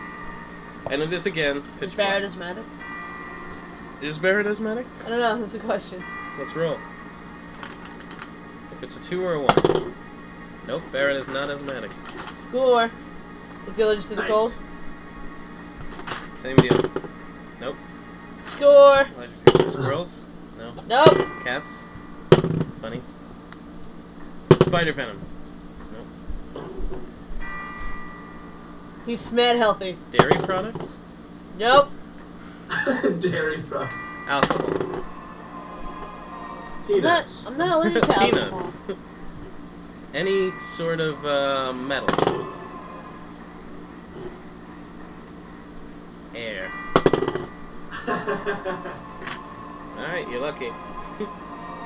Ah, he's more healthier than I am. You are actually, though, in pitch black. Is he afraid of the dark? No. Brett, stop.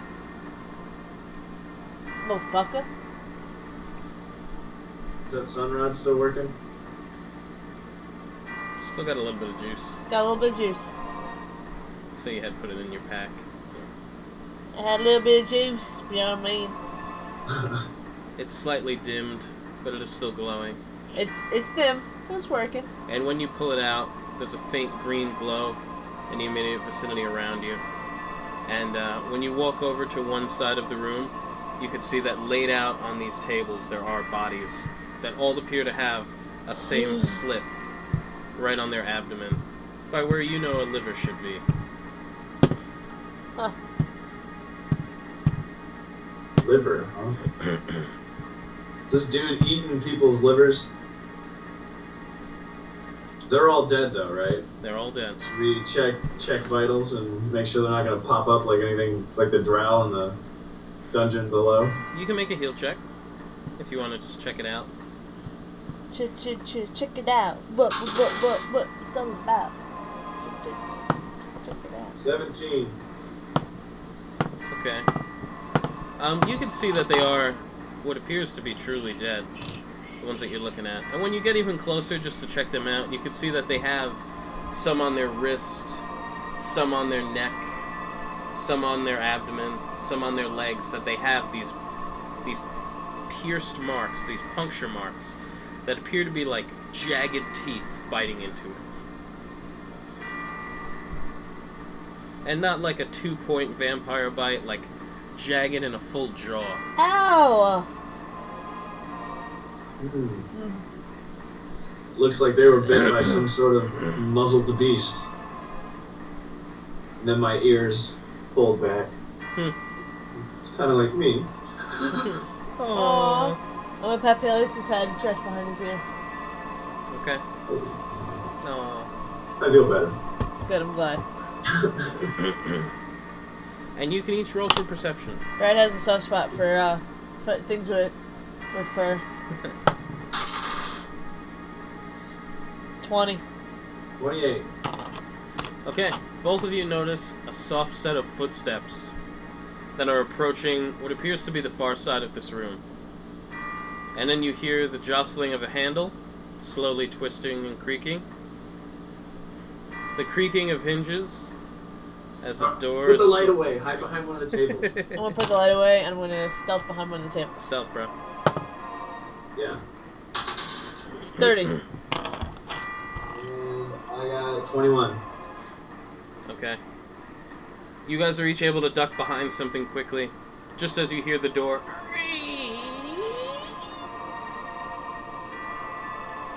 And you see a silhouette of a man, maybe 5'10", fairly lean. He has an elongated hat to a tip on. He appears to be wearing some kind of robes. And he is holding a scepter that is illuminating this pink light. And you see his head turn, as if he is scanning the room. Roll perception to see if he is similar to our level. Insight. Insight? I was kidding. No insight. 20. I'm gonna roll for insight to see if this is in fact Victor. 20. Okay. 18 and 28. The only thing you guys are really able to see at this point is just the silhouette of the man I described. It's not really too much to assign his power, and you don't really know what you're looking for to know if this is Victor, but you can't really make out his clothes or any insignia, so it's kind of like you're just looking at a shadow. Can't tell who it is. You could gather with the scepter that he might be some sort of practitioner of the arcane arts. Remember what you were saying about, they have like a thing that they get their power from? I feel like it's the scepter, and I feel like we should just ambush this guy and break it. You ambush him from darkness? Yeah. How do you want to do it? I don't know. You zig and I zag, and then... That works. Alright, let's do it.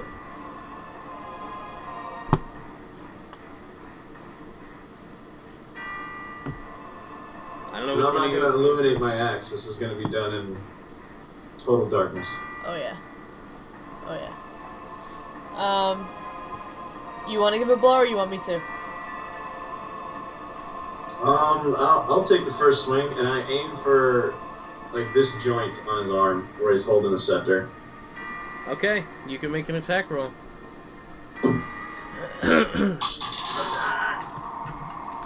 35. Okay, Ooh. you can roll for damage.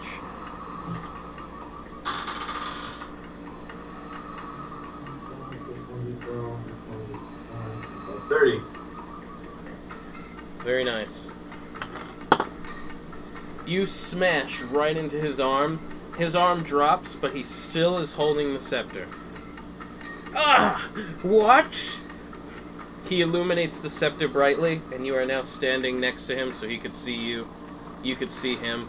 Every part of you is really illuminated pink, so you can't tell the colors that he's wearing, but you do see that same V insignia on his robe over his chest, and again on his hat by the bottom. Who are you? What are you doing here?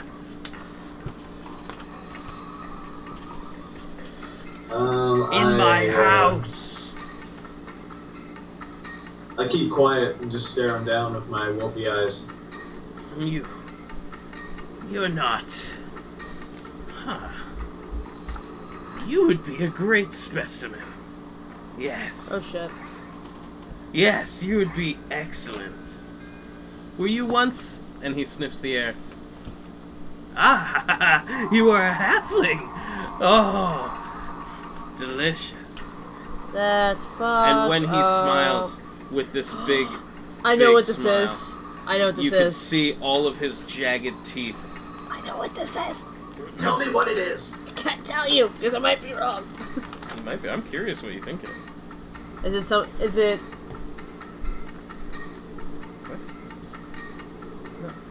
No. Oh, I was wrong. It's Melina from Mortal Kombat. Close. And Baron, it is your turn. Yep. I'm deciding what I want to start off with and what I want to fuck him up with. Because I'm going to fuck him up in the worst way. Fuck him up. In the meantime, I light up my axe. Okay. You see a couple of more bodies in this room, just kind of illuminated around the outside of it. So you can gather there's probably about eight corpses in here that all seem to have the same cut on their abdomen.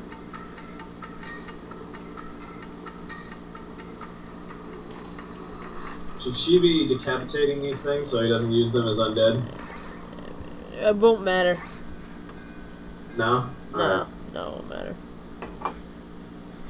Alright.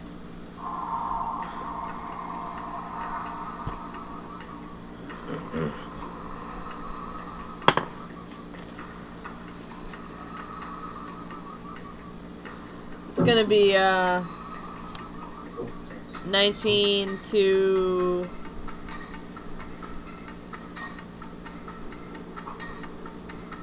fortitude, maybe? 19? Yeah. That'll miss. I'm gonna action point. Okay. Haha! Oh yeah. Barrett's back. Barrett crit. Nice. Let me know the damage. Alright, I gotta do some calculations. Just so you know, the effect of this is you shift your speed, you can make the following attack once again, each enemy you move adjacent to during the shift. So in other words, you can only do this attack once anyway? Yeah. And I'm also gonna hit him twice with 5 storms. I mean, not 5 storms. The fury blows. Okay. So that's an extra 8. So let me know the total. I know. Why are you in my home? Who are you both? I don't need you, human. Oh, and I get an extra, Dinglebob, right? Because I crit. Yeah. What is Should it? be under Is my your weapon? item bonus. Where do you Look see on the that? yellow, where it says something about a key focus. Yes. An extra D8. 2d8. An extra 2D8. Neither of you are responding to him? Extra 8. I'm still trying to calculate damage now. And another 4. Being 37. 16, 20, 57. Wow, nice. When you punch him, It's like a fury of blows several times, just he stumbles back a bit, and he is clearly bloodied from all this damage. Oh, why? Why are you doing this? I'm gonna try and also knock the scepter out of his hand as I'm doing the fury blows, maybe like a He still has it in his hand. Actually, you know what? Make an acrobatics check. If you beat mine, he will have dropped it. I have a 17. I rolled 18, so So when you hit him all these times, eventually he does drop the scepter to the ground. am I able to catch it with a No, you cannot. 38 That's fallen to the ground. with a 38 acrobatics? You did crit and use an action point. Alright, you pummel him and you do catch the scepter. Why are you in my home? I don't understand. I got the scepter. I got the scepter. Neither of you will tell me why. We're not much talkers. You're on a need-to-know basis, and right now you don't need to know. What was this dude's name? Victor Von Gone. Victor Von Gone? Yes, Kill him. so be it. Doom! Come, I require your aid. You can't do it, Ultra Scepter. As Scepter! soon you're the one that assumed he got power from the scepter. Scepter! A voice from the darkness behind you, back from whence you had come in, says, "Why are they here?" Scepter! And turning to look behind you, you see he's about 10 feet tall, so he's up to the ceiling. Very large creature with a white bald head, pointy ears, no bottom jaw. He has these elephant tusks coming out on each side. That's fucked up. His shoulders are about 3 feet wide, 4 feet wide, and he has these spiked pillars from his shoulder armor. And at his side, he has a giant stone maul. You don't see his legs. Can I roll for nature? Yeah. His legs appear to just be a black fog. You do not see his legs. It's gonna be a 29. He is not a mortal creature. You could He's speculate immortal. that this He's creature, immortal. whatever it is not among the living. That sucks. And from what Saizo had told you about warlocks, you can guess that this might be where the warlock is getting his power from. Why have they come to my storeroom? Why you are kill you... the warlock? Will this thing just like... I mean, it seems to have been summoned. You're asking me like I could tell you. I can't tell you.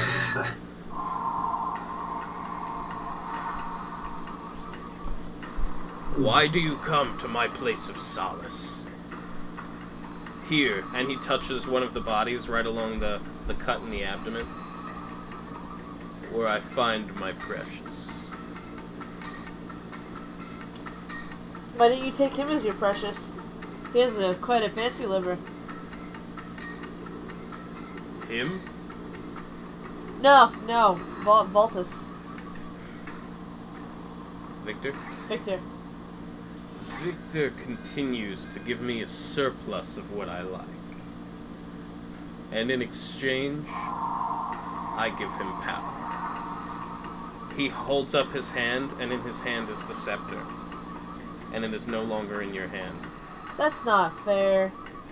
You cannot possibly hold from me that which is part of myself. That's not fair. Barrett's telling him it's not fair. That's not fair. It is not fair, human. Your meddling here is not fair. I'm not looking to take your livers away. I just need that guy. I'll get you livers.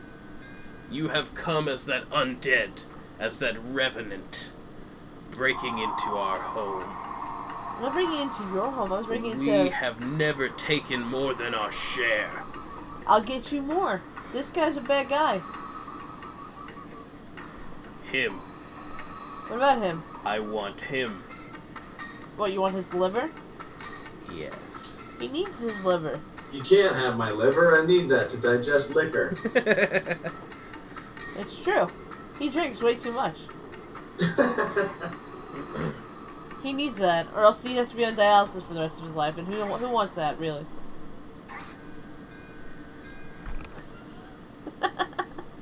He lifts up his maul. I will take it from him if you will not give it to me, and you could both rest here. Why do you have to kill me? I'm just talking to you. He doesn't laugh like that. That's creepy. That's still very creepy. You have broken into my home. I can't possibly let you leave. I didn't break in. It opened up. Yeah, we opened the door was open. Victor, and he looks over at Victor. I have a password. Is it that stupid wave you showed me? No? It is. It is the way. It is. He shouts at Victor in a way that makes the whole air tremble. Victor! Deal with these problems! And he throws the scepter to Victor. And then you see the fog dissipate, and it goes back up and out that door. Meaning the thing left? The thing left. Yes. Victor is holding his scepter. I don't need help.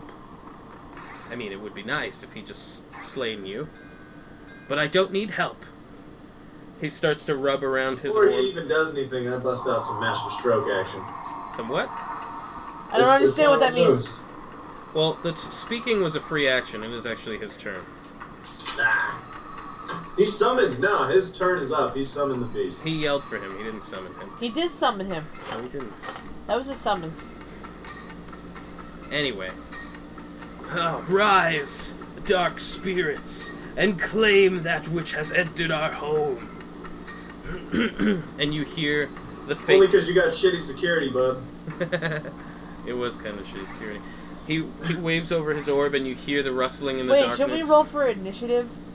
Because those were both of those was a surprise. You can roll for initiative. Thank you. Initiative, eh? We got 25. Where's that shit? Initiative. So it's The roll plus whatever's on the sheet? Yeah. Alright, 27. Is you? Okay. In cinema, apart from the talking, he has yelled the arise gesture. And you hear the movement on the tables around the room. Palyus, you go first. I'm going to hack away at Victor using a master stroke, which is a pretty cool move. An unerring strike foretells your enemy's demise. It's strength +2 versus his AC, and if it hits, I get to roll a d12 twice. Wow, nice. Pretty freaking sweet. Be gentle. He's blooded. Severely bloodied, as I remember. So it's 25. That's 31. That'll hit. Yes, 2d12 plus 25. 6. 12, 18 plus 25. So 13. 43. Damn. You kill him? No. Bullshit. He stumbles back again. He spits up and one of his teeth fall out. Oh my god. Barrett, it's now your turn.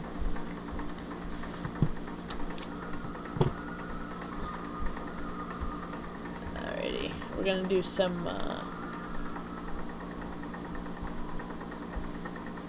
You're in one of your stances, Palyus, right? I don't think that is a stance. Oh. Alright. I can use it as it's a standard action during an encounter. Okay.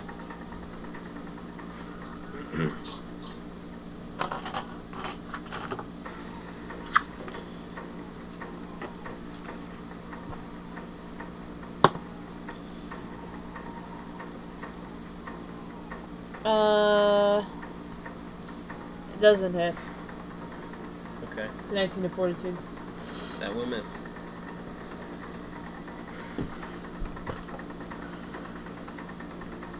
Palyus, these are going to be against your... Oh wait, that was +5 fire damage as well. Ongoing. Alright.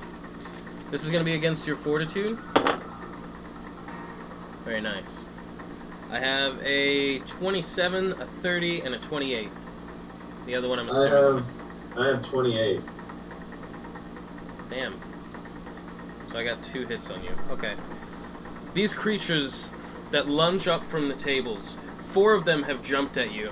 2 of them have just totally missed. You're able to shake them off.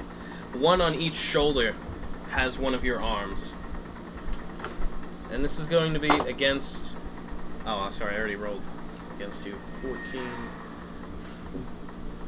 7 plus 14, okay. 28 between the 2 of them. They have latched onto your arms, are pulling you, grabbing at you. One of them is starting to bite at your arm a bit. And Barrett, these will be against you. Oh, I got a crit, and the rest will miss. So it's D8, 7,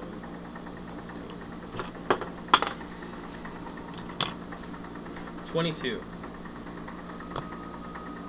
And only one of them is like kind of hanging on you, like, biting at your arm.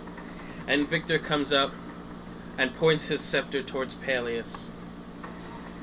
You're quite a strong one, Wolfman. Tell me, when you were a halfling, did you feel anywhere near as powerful as you do right now?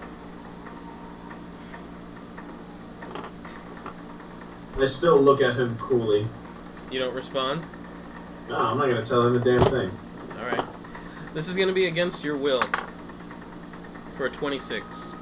Ah, it is. Okay. Really? He's holding out... 22 for Will. He's a fighter. He's not meant to have strong. He's holding his scepter towards you, and you look at the light, and it becomes mesmerizing. No. You're totally entranced by this light, and it overcomes your vision, and all you could see is this pink hue. Barrett, looking at Palyus, you see his eyes are glowing with this pink hue. It's gotta be pink, not purple. No, this is It's not Danahe. No, it's not. But I'm gonna dominate you anyway, because I like to fucking do that. Warlock, bro. Yeah, whatever. Warlock. Whatever. The two Really? the two that were on your shoulders let you go. Fuck! And you turn to look at Barrett. Yep. Palyus, it is your turn. You can make an attack roll against Barrett. Yep, that's how that goes. Can't fight it, huh? At the end of your turn, you'll get to make a save. But for right now, you make an attack roll. It's not good. Maybe you'll miss. Or crit. Botch. Those dice have never botched. That's true. Actually. Now's as good a time as any. Botch. Crit. 25. And you 30. you will also have combat advantage. How? Combat advantage. It's your ally. This is the first round of it. So, it's 38. You didn't need it. 38, Barrett. There's That no way hits. it's 38. He gets a very high plus for his attack roll. Bullshit. You could go ahead and add for damage. Roll for damage. What? Maybe he'll break out of it. 25, 27. 27 damage, please. Alright. So No bueno. you're not even entirely aware of what's going on. You're just blinded by this pink light. So Palyus doesn't even know he just attacked Barrett. You can make a saving throw, which is just going to be a straight D20 roll, and you're going to get a -2 to your roll. Oh, wait, I got it. What does it say? Can I use whatever it says on here? Let's see. Alright, fear, slowed, immobilized. Am I in a restrained condition? No, this would be considered a charm or a dominated effect. Damn. I'm in a tight spot. I got a 10. What, so you rolled a 12? And you took the 2? Yeah. Okay. You still have the pink blinding light in your eyes. Barrett, we are up to you. Palyus has just made an attack at you with his axe. And Victor is laughing. Ha ha ha! Yes, Wolfie, yes! Get him! Get him! Alright, how's this laid out?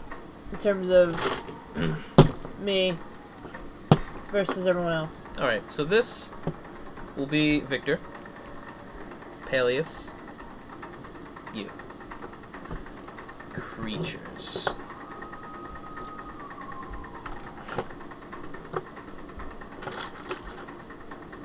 Oh my fucking god. There was 8 of them.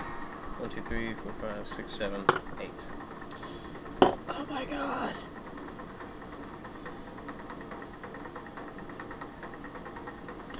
Shit. If I go to attack him, they get what you call it, right? No.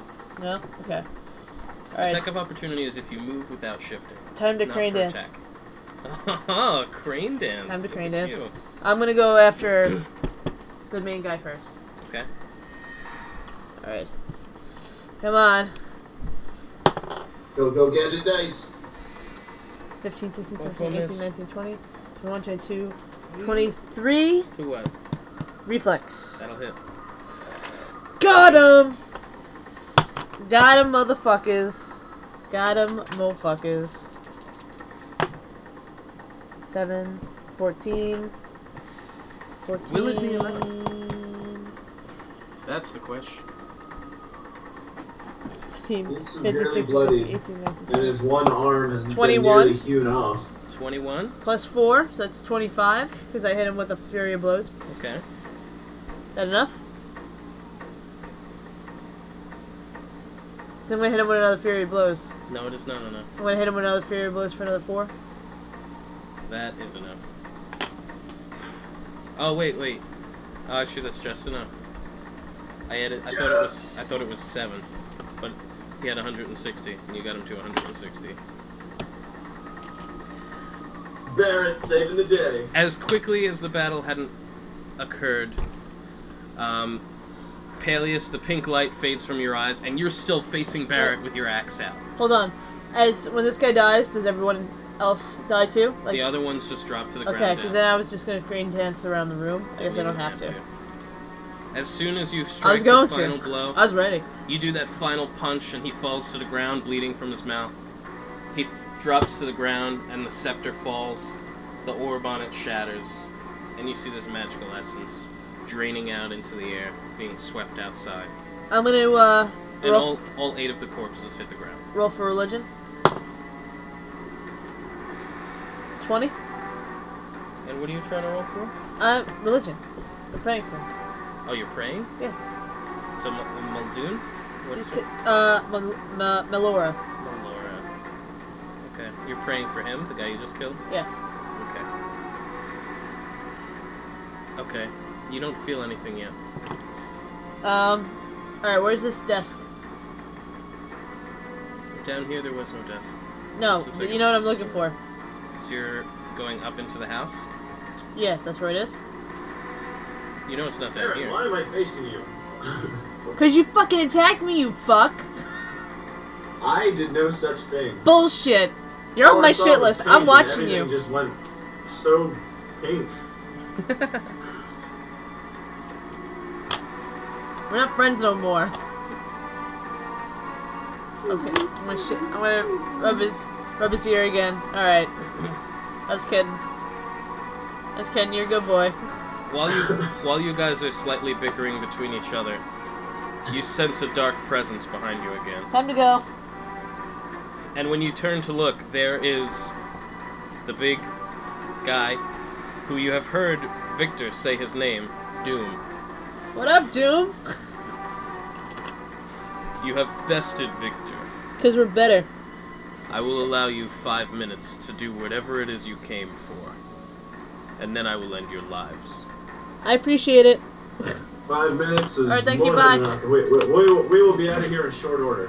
And he stands in the middle of the room with his arms crossed and the maul just balanced on the head of the weight.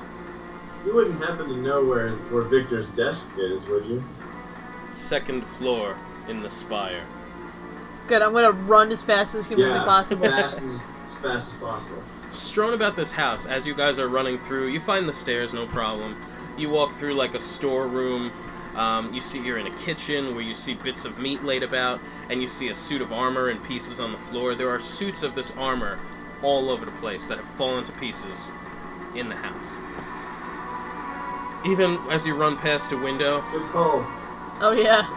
As you run past a window, you see the ones that were outside. The shack is completely engulfed in flame, and you see the suits just scattered about the lawn, with the buckets laid over next to it. You get to the spire, and it takes you maybe like, I don't know, 30 seconds. Not even. Okay. So you guys got plenty of time. You go to the spire, there's the door that immediately you can recognize. We'll say that Doom had described, like, hey, 3rd door up on the right. It's there. Go. You get to the door, and there appears to be some very large engraving that is done in Primordial. Do either of you speak Primordial? No. No. Okay. I'm just gonna open it up. We kick down the door. You open the door, and tell me if this hits your will. Okay. But he's dead. You open the door, and there is a pink burst of light that illuminates around the two of you. Barrett, since you had opened the door, you really took the grunt of it. And this pink hue in your eyes, you immediately turn around just to see what had happened. Don't stop it. You turn around, and the man that has been running behind this house with you is not Palyus. When you turn to look, it is actually Lucifer, standing behind you with a weapon drawn and a battle-crazed look of bloodlust in his eyes, as he raises his broadsword to strike you.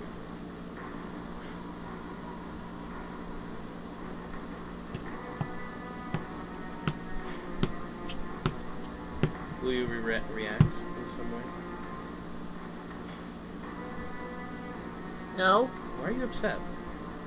He's dead. None of this shit should be going down. We killed the fucking guy, and the pink shit is gone. The shard is gone. All of his shit should have been dissipated along with every other thing in this house. And he said we could freely roam the house without any repercussions. From him. From him. This is part of him, is it not? Did he not make this guy powerful? Did he not make this power? That's bullshit. This magic would still exist. No. This is a dormant magic. It is waiting for a trigger. Yep. Just because you and Barrett don't understand this doesn't mean that you gotta take it out on everybody else. Just you. Alright. Are you reacting in any way to this attack? No. You're not defending yourself at all? How am I? No. Okay. What the fuck am I gonna do? You're gonna take 17 damage. And Palyus, you have seen Barrett. You didn't see any flash of light or anything like that, but you see Barrett quickly turn to look at you. I'm bloodied. And then you see a bit of blood start to drip in like a slash on his chest. And then it is no longer Lucifer, it is Palyus standing before you. I pull out the plume and pray to Tayaia that whatever happened to Barrett, perhaps she could give Barrett some clarity of vision and end this nonsense. That illusion. That pink hue fades from your eyes, Barrett, and Palyus is standing before you, with his plume out, mumbling something to Tayaia, as he sometimes does. Thank you, Tayaia. Are you alright, Barrett? I don't know. You need a coach and I can toss one at you. No, I'm just gonna let myself die. That doesn't sound like Barrett. He counts by tens. Don't be an asshole, motherfucker. Stop being a sourpuss. That was ridiculous. It would still exist. It would not. Yes, it would. No, it would. I'm gonna fucking call up Chris. Be like, yo, if this blah blah blah blah blah, blah blah blah blah blah. Just wait. Blah blah blah blah blah. Would this happen? What's that, Chris Perkins? No? Huh. Click. Based on what? Based on what you described. Are you aware of a phylactery? Are you aware of a phylactery? I'm very aware. Uh-huh. That's why you're a sourpuss right now. Whatever. Bullshit. Woo woo! I go to the desk and look for the box. There's a bunch of drawers on either side and one on the middle. The one in the middle is very thin, maybe for like pencils or stuff. I don't know what you're going to open, but one of them... should I unceremoniously just start ripping drawers open, or... Here, let me do it, because I'm going to die anyway. See if there's any more traps. You're just pulling all of them? Yep, pulling all the drawers out. You don't have to roll for anything. There was the one on the bottom right does have a similar symbol to one that's on the door. Cool, I'm going to open that one. Okay. There is a burst of pink light that again comes over you, and you turn quickly as a gust of wind, and Palyus is again not Palyus, but he is Victor, standing next to you, who has his scepter and is lunging towards you with it. Will you do anything to defend yourself? I'm going to roll out of the way. Roll for acrobatics.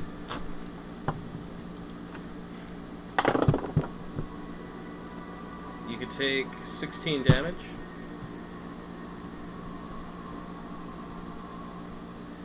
And as quickly as it had come, the illusion fades, and it is not, in fact, Victor. It is again Palyus, standing next to you. And you have seen Barrett try to roll a little bit, kind of like get stuck on the drawers that he opened unnecessarily, and he ends up getting another wound to the face, and you see him just start to bleed from the face. There's gotta be something I can do to heal up some of these wounds. I'm gonna take all my potions. Regular potions are 10, yeah? Yeah.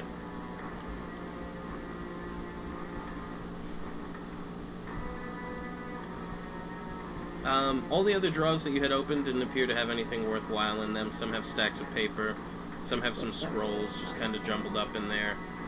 The only one that you had not yet opened was the thin one on the middle and the top. I'll open it up. Did we find the box already? No, just in here is just papers, quills, ink. There's some scrolls rolled up that don't really appear interesting to you in any way. No boxes? Oh, that liar sign. There's one drawer that you didn't open yet. I'm gonna open up that drawer. I opened up all the drawers. When you had opened this one. Alright, I'm opening up all the drawers. Break that last one open. Alright, the last one did appear to be a little stuck. It might require some kind of key or maybe some sort of delicate tinkering. It does not appear to break open from just a pull. What is this made of? The top part is steel, the rest is just like a mahogany. Good, I'm gonna break it. What are you rolling for? I am making a tackle to break it. But my fists of fury. 28. You bash on it, and as soon as you hit it, the drawer actually starts to roll open as if the lock had broken. Sweet. Go open it up. What's in When there? you open it, this drawer, which is only maybe 2 inches deep, when you pull it open, it is actually 3 feet deep, as if it had been magically enhanced. And there is a box in it, about the size of a shoebox, that is crafted out of this very elegant bronze or copper. It's a dark metal that has all of these interesting weavings and marks. And then atop it, almost like a handle to a lid, is what looks like that same scepter that you saw Victor using. Cool, I'm gonna stash it. Okay. You could write that you have the Victor's box. Anything else in this drawer? Give me 20 potions, please. No, there are no potions. It appears that that box was the only thing in that drawer. That's it? Nothing else? Nothing Is there else. anything in the walls or anything in the room worth looting There is before we get the hell out of here? There's a very elaborate painting on one of the walls that actually shows Victor holding the staff with like a shadowy figure behind him. And it's just him with like a big smile on his face. That's creepy. Anything else? And it shows off all his jagged teeth. No, that's it. Alright, time to go. Just the crooked painting. Yeah. I'm let's get gonna out of take here. the painting off. When you take the painting off the wall, it does appear as if there is some kind of safe behind it. I'm gonna try to dungeoneer the safe. Dungeoneering will see if it is trapped. Thievery will attempt to open it. I'm gonna do both. Dungeoneering first. 22. Surprisingly enough, this does not appear to be trapped. I'm going to roll for thievery. 17 and 7. 24? You're tinkering with it, you almost have it, but you can't quite get it. Maybe you should help me, bro. I'm rolling for thievery. 16 and 16 is 32. You almost have it, and then Palyus comes over, does a quick little, like, tweaking, and it opens right up. Go, what's in there? Inside, there is 800 gold. Yay! Nice. 400 and 400? That sound fair? Can do. Going right down the middle. And there appears to be another scroll that, to you guys, doesn't really seem at all important in any way. I wanna go to school I'm anyway. taking it. Okay. You can write that you have Victor's scroll.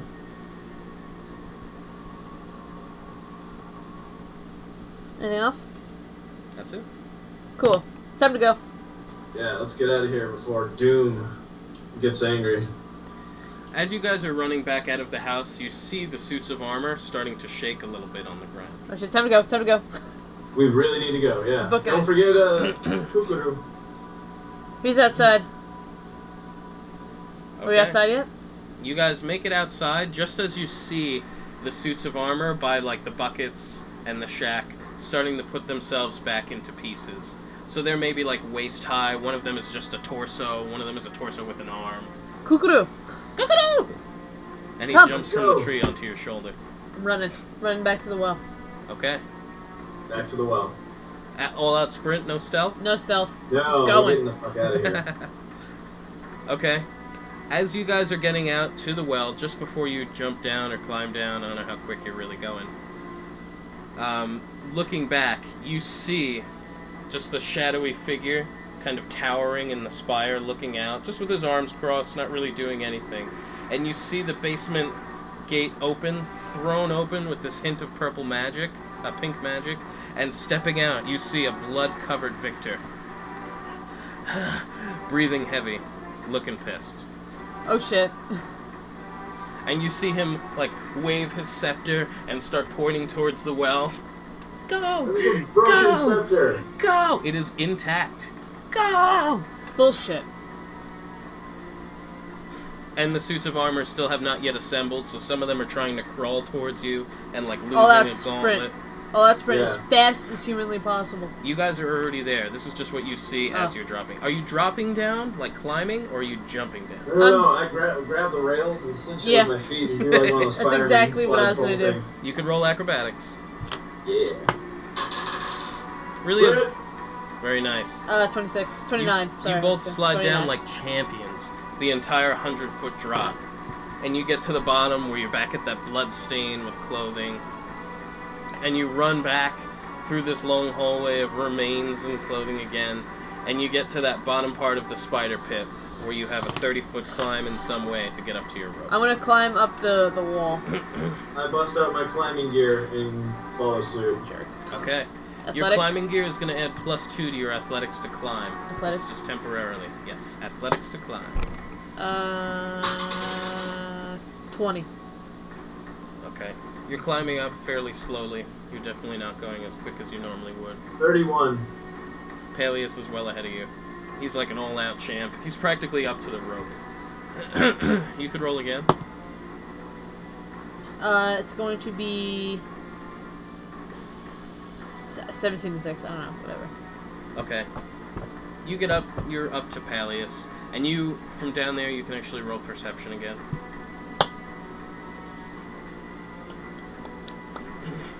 17 and 9.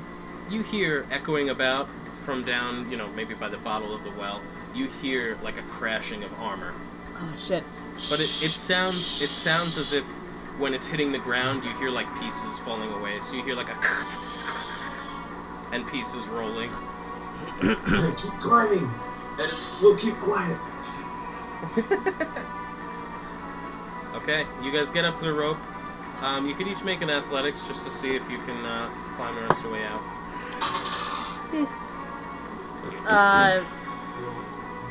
7 and 17. 30.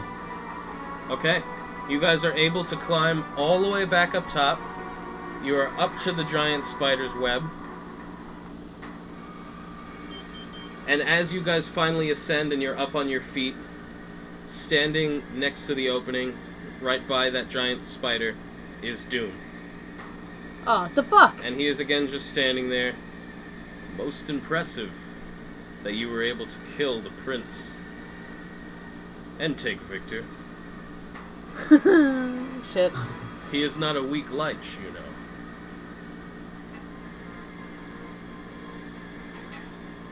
How did you get here so quickly? We were running really fast. You are certainly very skilled and very athletic, if I must say so myself. But I am a devil. Barrett flexes a little bit. I am a devil. I am not bound by your physics and gravity. Well, that makes a lot of sense. Yes. Nor am I bound by your mortality. I'm gonna pray real quick. You can roll religion. Yeah, I want to ask 12. Tayaia if she's ever met Doom before. 12. I'm not asking, I'm saying, get this motherfucker away from me. Okay. White devil, white devil? 15. Are you taking out your plume? Yes. You take out the plume, and as you look at it, the eye blinks, and it shows you the visions of the silhouette that you know to be Doom, standing in like pouring rain with lightning, overseeing, watching a battle as fierce amounts of people are killed and murdered and slain. And you can gather that he is a very hands-off devil. He likes to observe conflict, and he loves to see it happen. And Tayaia is kind of showing you that he will likely mean you no harm directly. But anything associated with him is probably a bad thing. Bad news bears. Barrett, Yeah. what you feel is a warm sense of comfort come over you, as if Melanora is not going to allow him to harm you. Good deal. So you actually feel quite safe. Does Cukaroo feel safe? Cukaroo is cowering, and he's trying to claw into your pack to hide. Cukaroo! Cukaroo! Aw. It's okay, buddy. It's okay, buddy. Eleanor's got our backs. I could see the fate in your eyes, and the history of all of your lives before me. Palyus, your story is truly one of dread. Interesting how you wouldn't allow them in to save your son, and yet you attack them blindly at the gate.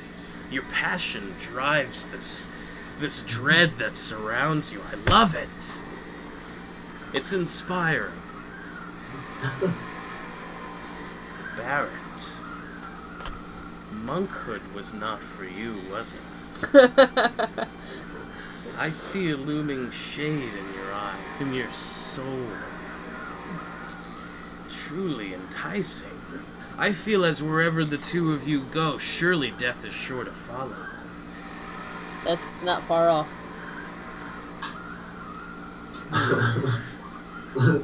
That seems to ring true. I wish to make you a deal. Ooh. Should you be willing to consider it, and I will give you the greatest advice anyone has ever told you. This advice isn't free, is it? Well, that's part of our deal. I wish to follow you as an observer, which I need your consent to do. And in exchange, I will tell you the significance of that box, as well as the danger you're actually carrying in your pack right now.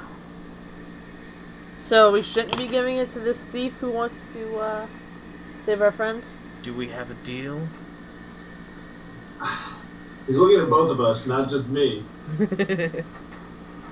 I have existed 1,000 lifetimes. I will not be tricked by quick questions.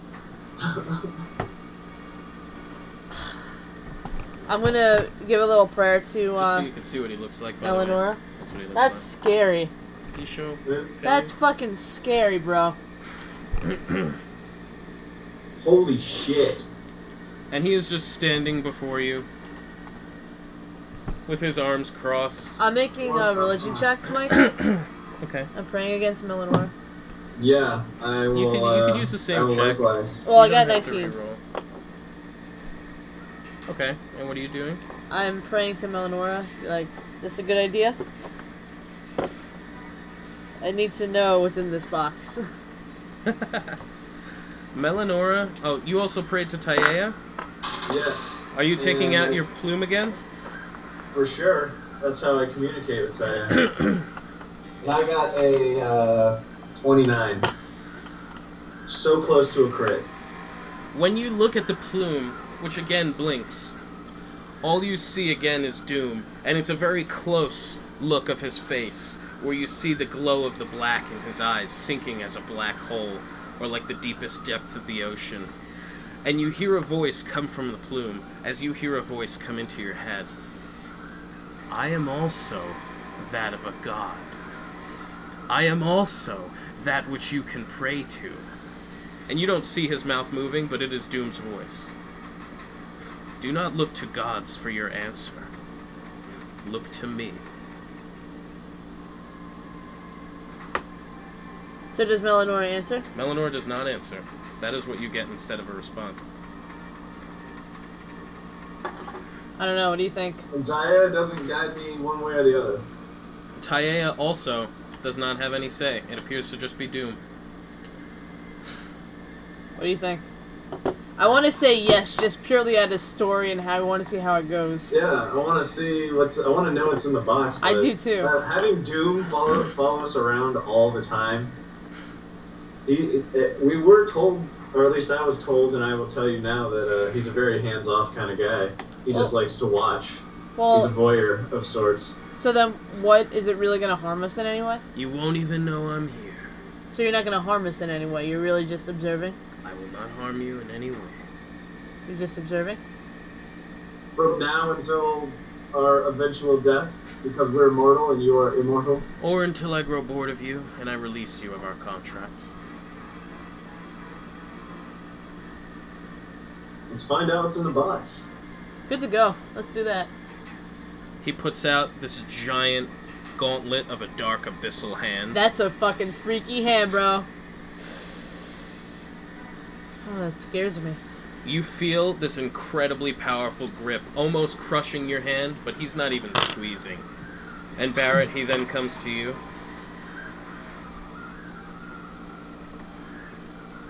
As he's doing the grip, by the way, there is like a black twist of this fog that comes off of his hand onto yours and seems to seep into your skin. In the box is a phylactery. It is essentially the essence that makes up a lich. A lich? A lich. What is a lich? I know a lich. What is a lich? A lich is a powerful demon that binds itself to sorcerers and wizards and warlocks and gives them their power, as well as immortality. In this box resides the power and the soul of Victor von Gahn. With it, you could achieve all of his power that he holds in him now. I could see that your friend had told you there was something in here you need. I could assure you it is a lie. Can you tell us how to make that potion that Victor made, so that we can save our friends, so we don't have to give this box to? Do you have the ingredients? I do. May you show them to me. I'm gonna show him the ingredients. Wait, we still. So what was in there was lycanthrope blood, right? That's what he said was in there. I'm gonna show him the ingredients, my ingredients. He could keep his on his. When you reach into your pack to pull out the ingredients, you don't find them. You instead find vials of an already made potion. Good deal. Thank you. It is the least I could do to honor our arrangement. Thank you, Doom. You are welcome. And thank you. I hope our lives are entertaining for you. Oh, they will be. They will be. I only hope they are not as brief as the light in your eyes leads me to believe. Don't tell us that. That's ominous. While we still have you here, is there anything you could you shed any sort of light on what's left in the fourth corridor, Pandora's Gauntlet? It is truly going to be the most challenging arrangement of your life. I look forward to watching you struggle. But alas, it will be most difficult to overcome. It will take the entire strength of your party. And even then, I expect that some of you will not make it. The weaker ones in particular. And he smiles as he says it, leaning forward into you. So are our hands, like, stained by Doom's touch? Your hand, the one that you had shaken the hand with, actually has a black swirl around it that goes all the way up to your shoulder and lightly onto your chest. And that'll be there all the time? That's there forever. Alright. Just that's just sort of a quick note for me, so I don't touch the plume of Tayaia with that hand. And it's like on your fur too, so you have a black swirling of fur. It's actually kind of cool. That is pretty badass. It's like a tribal tattoo on your fur. Kind of like Link when he turned into a wolf. Yes. I am very honored with your decision, but I must urge you to either destroy the phylactery or open it as soon as you can. And you hear the clanging of the metal suits from below you. You would not like to see Victor when he's pissed off. Let me open it. Especially when he finds out that you murdered his son. Oh. The princess's son? He nods yes. Huh. You see, I enjoy the livers. Save me some. And he looks at you both as he says that. Good to know. And the prince, Timion, well, he needed the rest. You know, there might still be some liver in that giant spider over there. It is too old for me. I prefer it more fresh. Perhaps when you encounter a foe you have slain, you might pray to me, as you do to your gods. And he says it in like a mocking tone. Yeah.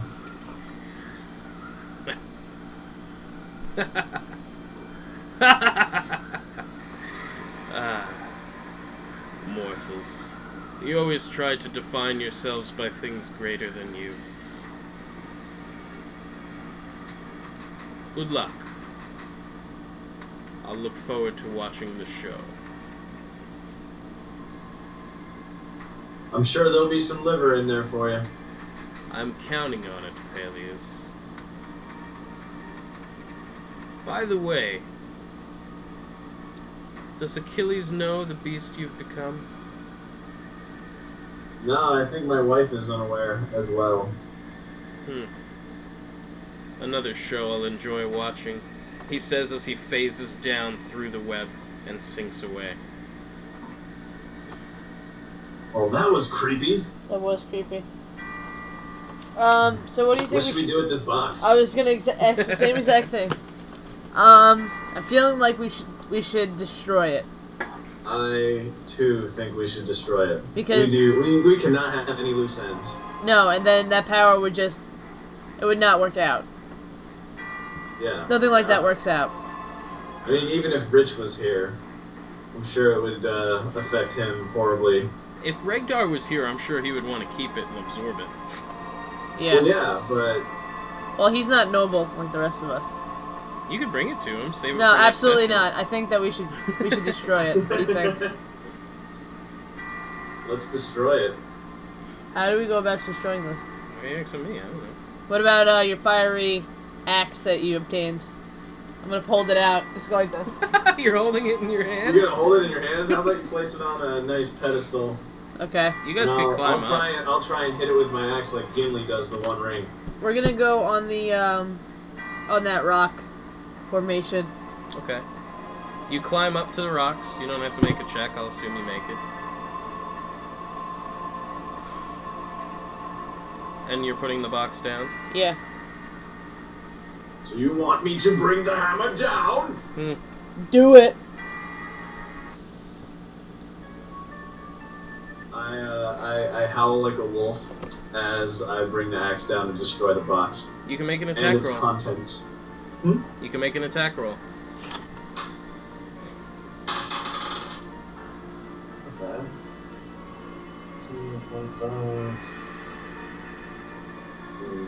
40. Very, very nice. That's why I let Palyus do these attacks.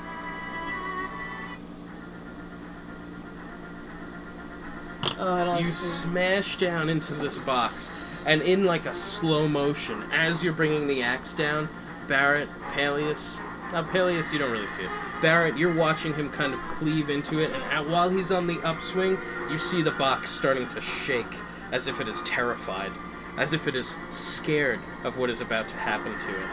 And when he brings the axe down, it cleaves this metal box into pieces of little shrapnel that fall about. And you see this black essence come out in a cloud, jetting about like tentacles, streaming through the air and surrounding the two of you.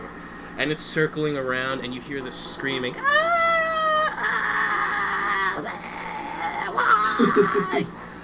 of all of these souls screaming around you, begging for help. And you hear that. I'm gonna pray to Melanora. Okay. You can roll religion. Palyus, you too may roll if you'd like to pray. Yes. 19. 14. Not terribly good. 19 and 14. Interesting. Let's see if Doom is still intercepting you guys. Okay. You both, from your corresponding gods, hear a voice coming over you. Close your eyes. I'm gonna close them real tight. Eyes are closed. I'm gonna tell Cukaroo, close your eyes. Cukaroo! And then you hear it again. Cover your ears. Cover your ears, Cukaroo. And about you, all the screaming and swirling around, and all of this devastating noise seems to disappear.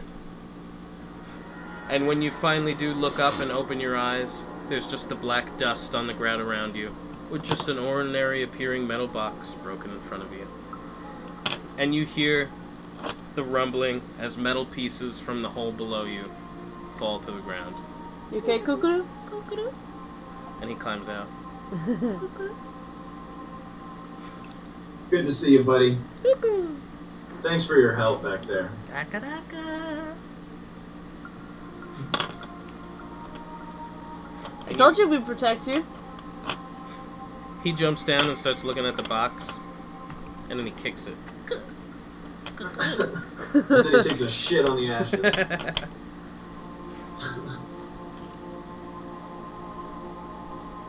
Alright, so we're gonna go back to where, what's his face is. Well, where our group is. Okay. When you get back, let me actually just change the music again.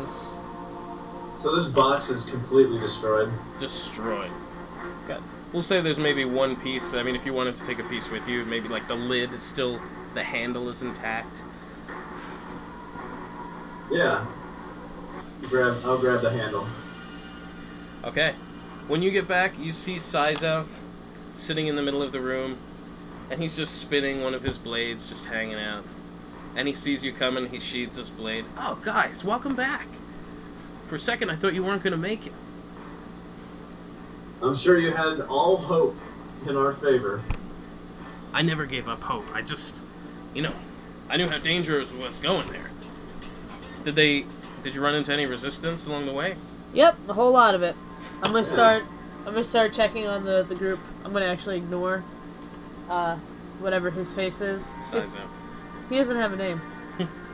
Barrett's gonna choose not to remember his name. Did you bring the ingredients? I'll make it for you. I'm gonna start pouring it in their mouths. You already made it? How did you make it? Way ahead of you, buddy. Neither of you know about potions. Apparently we know enough. Do you want me to check to see what it is before you just start pouring it into their mouths? Nope. No, that's fine. You know, I trust the devil. I trust the devil more than you, motherfucker. He's an honest man. What devil? What are you talking about? I'm not talking to you! Motherfucker. I'm gonna kill you. I'm gonna kill you in 5 seconds. What? Are you talking about Doom? No. Did you talk to Doom? Oh, no.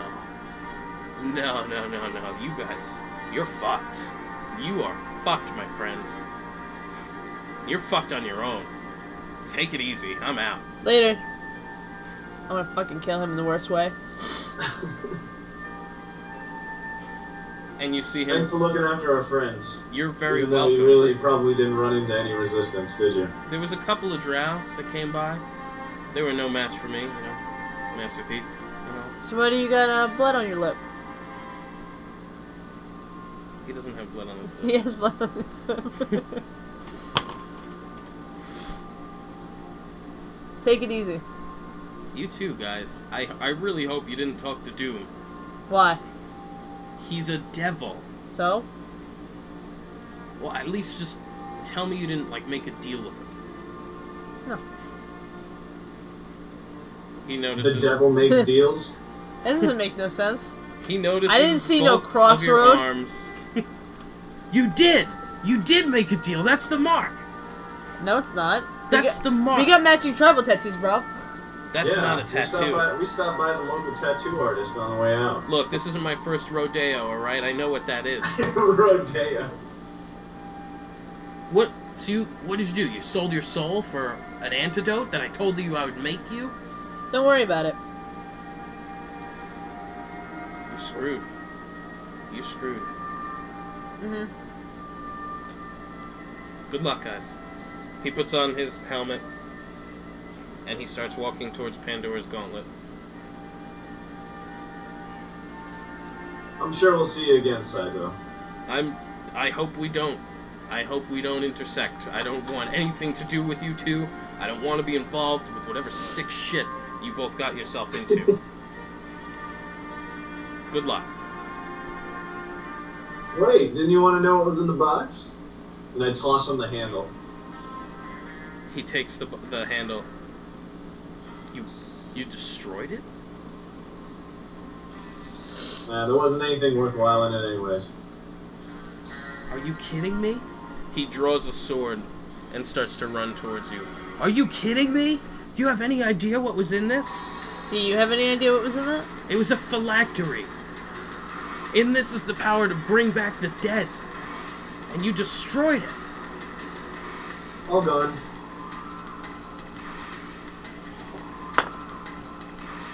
He looks at the two of you and resheaths his sword. You know what? It's because he's unsure of what deal we made. He's like, ooh, devil, devil, devil. Good luck to you both. And continues down Pandora's Gauntlet. He's going where we're going? He's trying to get the pieces of the crest so he could sell them. Possibly even to you guys. Fucking hate that guy. Alright, we stop here? We check Regdar and see if he still has the crest remaining. That thief is not to be trusted. We'll say you check it. You don't have to roll anything for it. He still has it on him. Everyone has all their stuff on them? Yeah. Actually, you can roll perception and see if you notice something. 22. 29. Okay. Yeah, everything's there.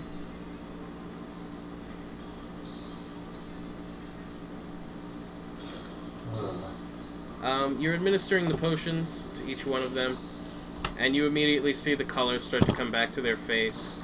They start to awaken. And we will stop there for tonight. That will conclude Season 4, Episode 19, Number 38. What should the name of this be? Doom. Are you kidding me? Cukaroo's Champions. Cukaroo's Champions.